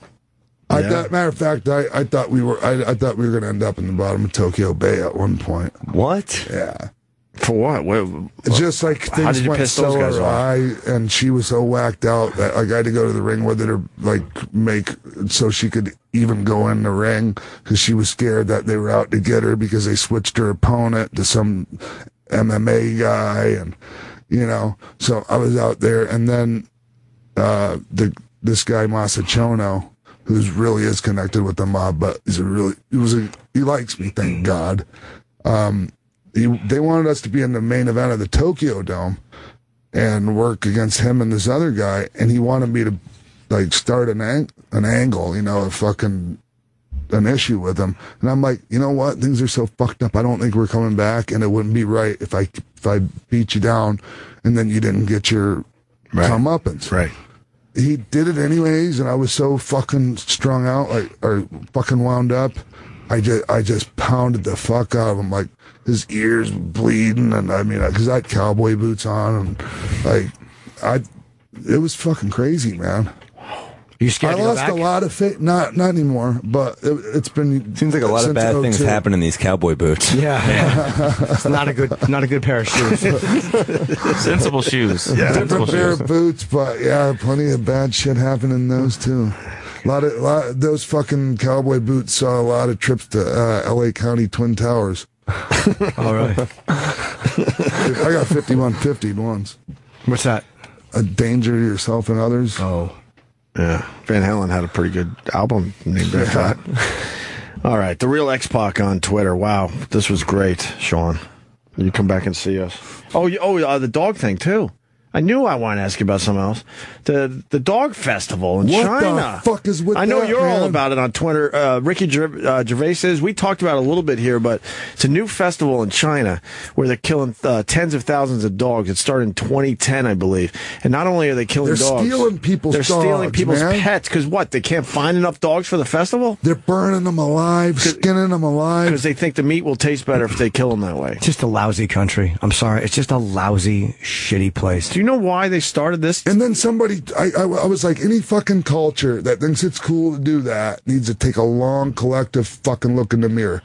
And somebody was like bringing up, well, we do this to cattle and that, and chicken. And I didn't want to fucking get into it like on Twitter, but like, fuck off. We should start making TVs in Detroit and just stop doing business with lunatics. Seriously. Totally agree. Yeah. Totally agree. I would love to know why they decided they needed this newer festival. They're saying it's a subculture, but it's still whatever. But there's still a lot of dogs that are. Have you seen all the reports of how many elephants and rhinoceros are getting poached and murdered? Big money in Africa because they rebounded and now they're getting slaughtered because ivory is such a thing now for your dick in China. China and Japan I have zero use for. I spent a lot of time in Japan and I loved it, but they're a different type of people, man. Yeah, they're kind of cold. Like they got something. Like even their porn's real kinky. Yeah, like Speed Racer. Yeah, really crazy shit, man.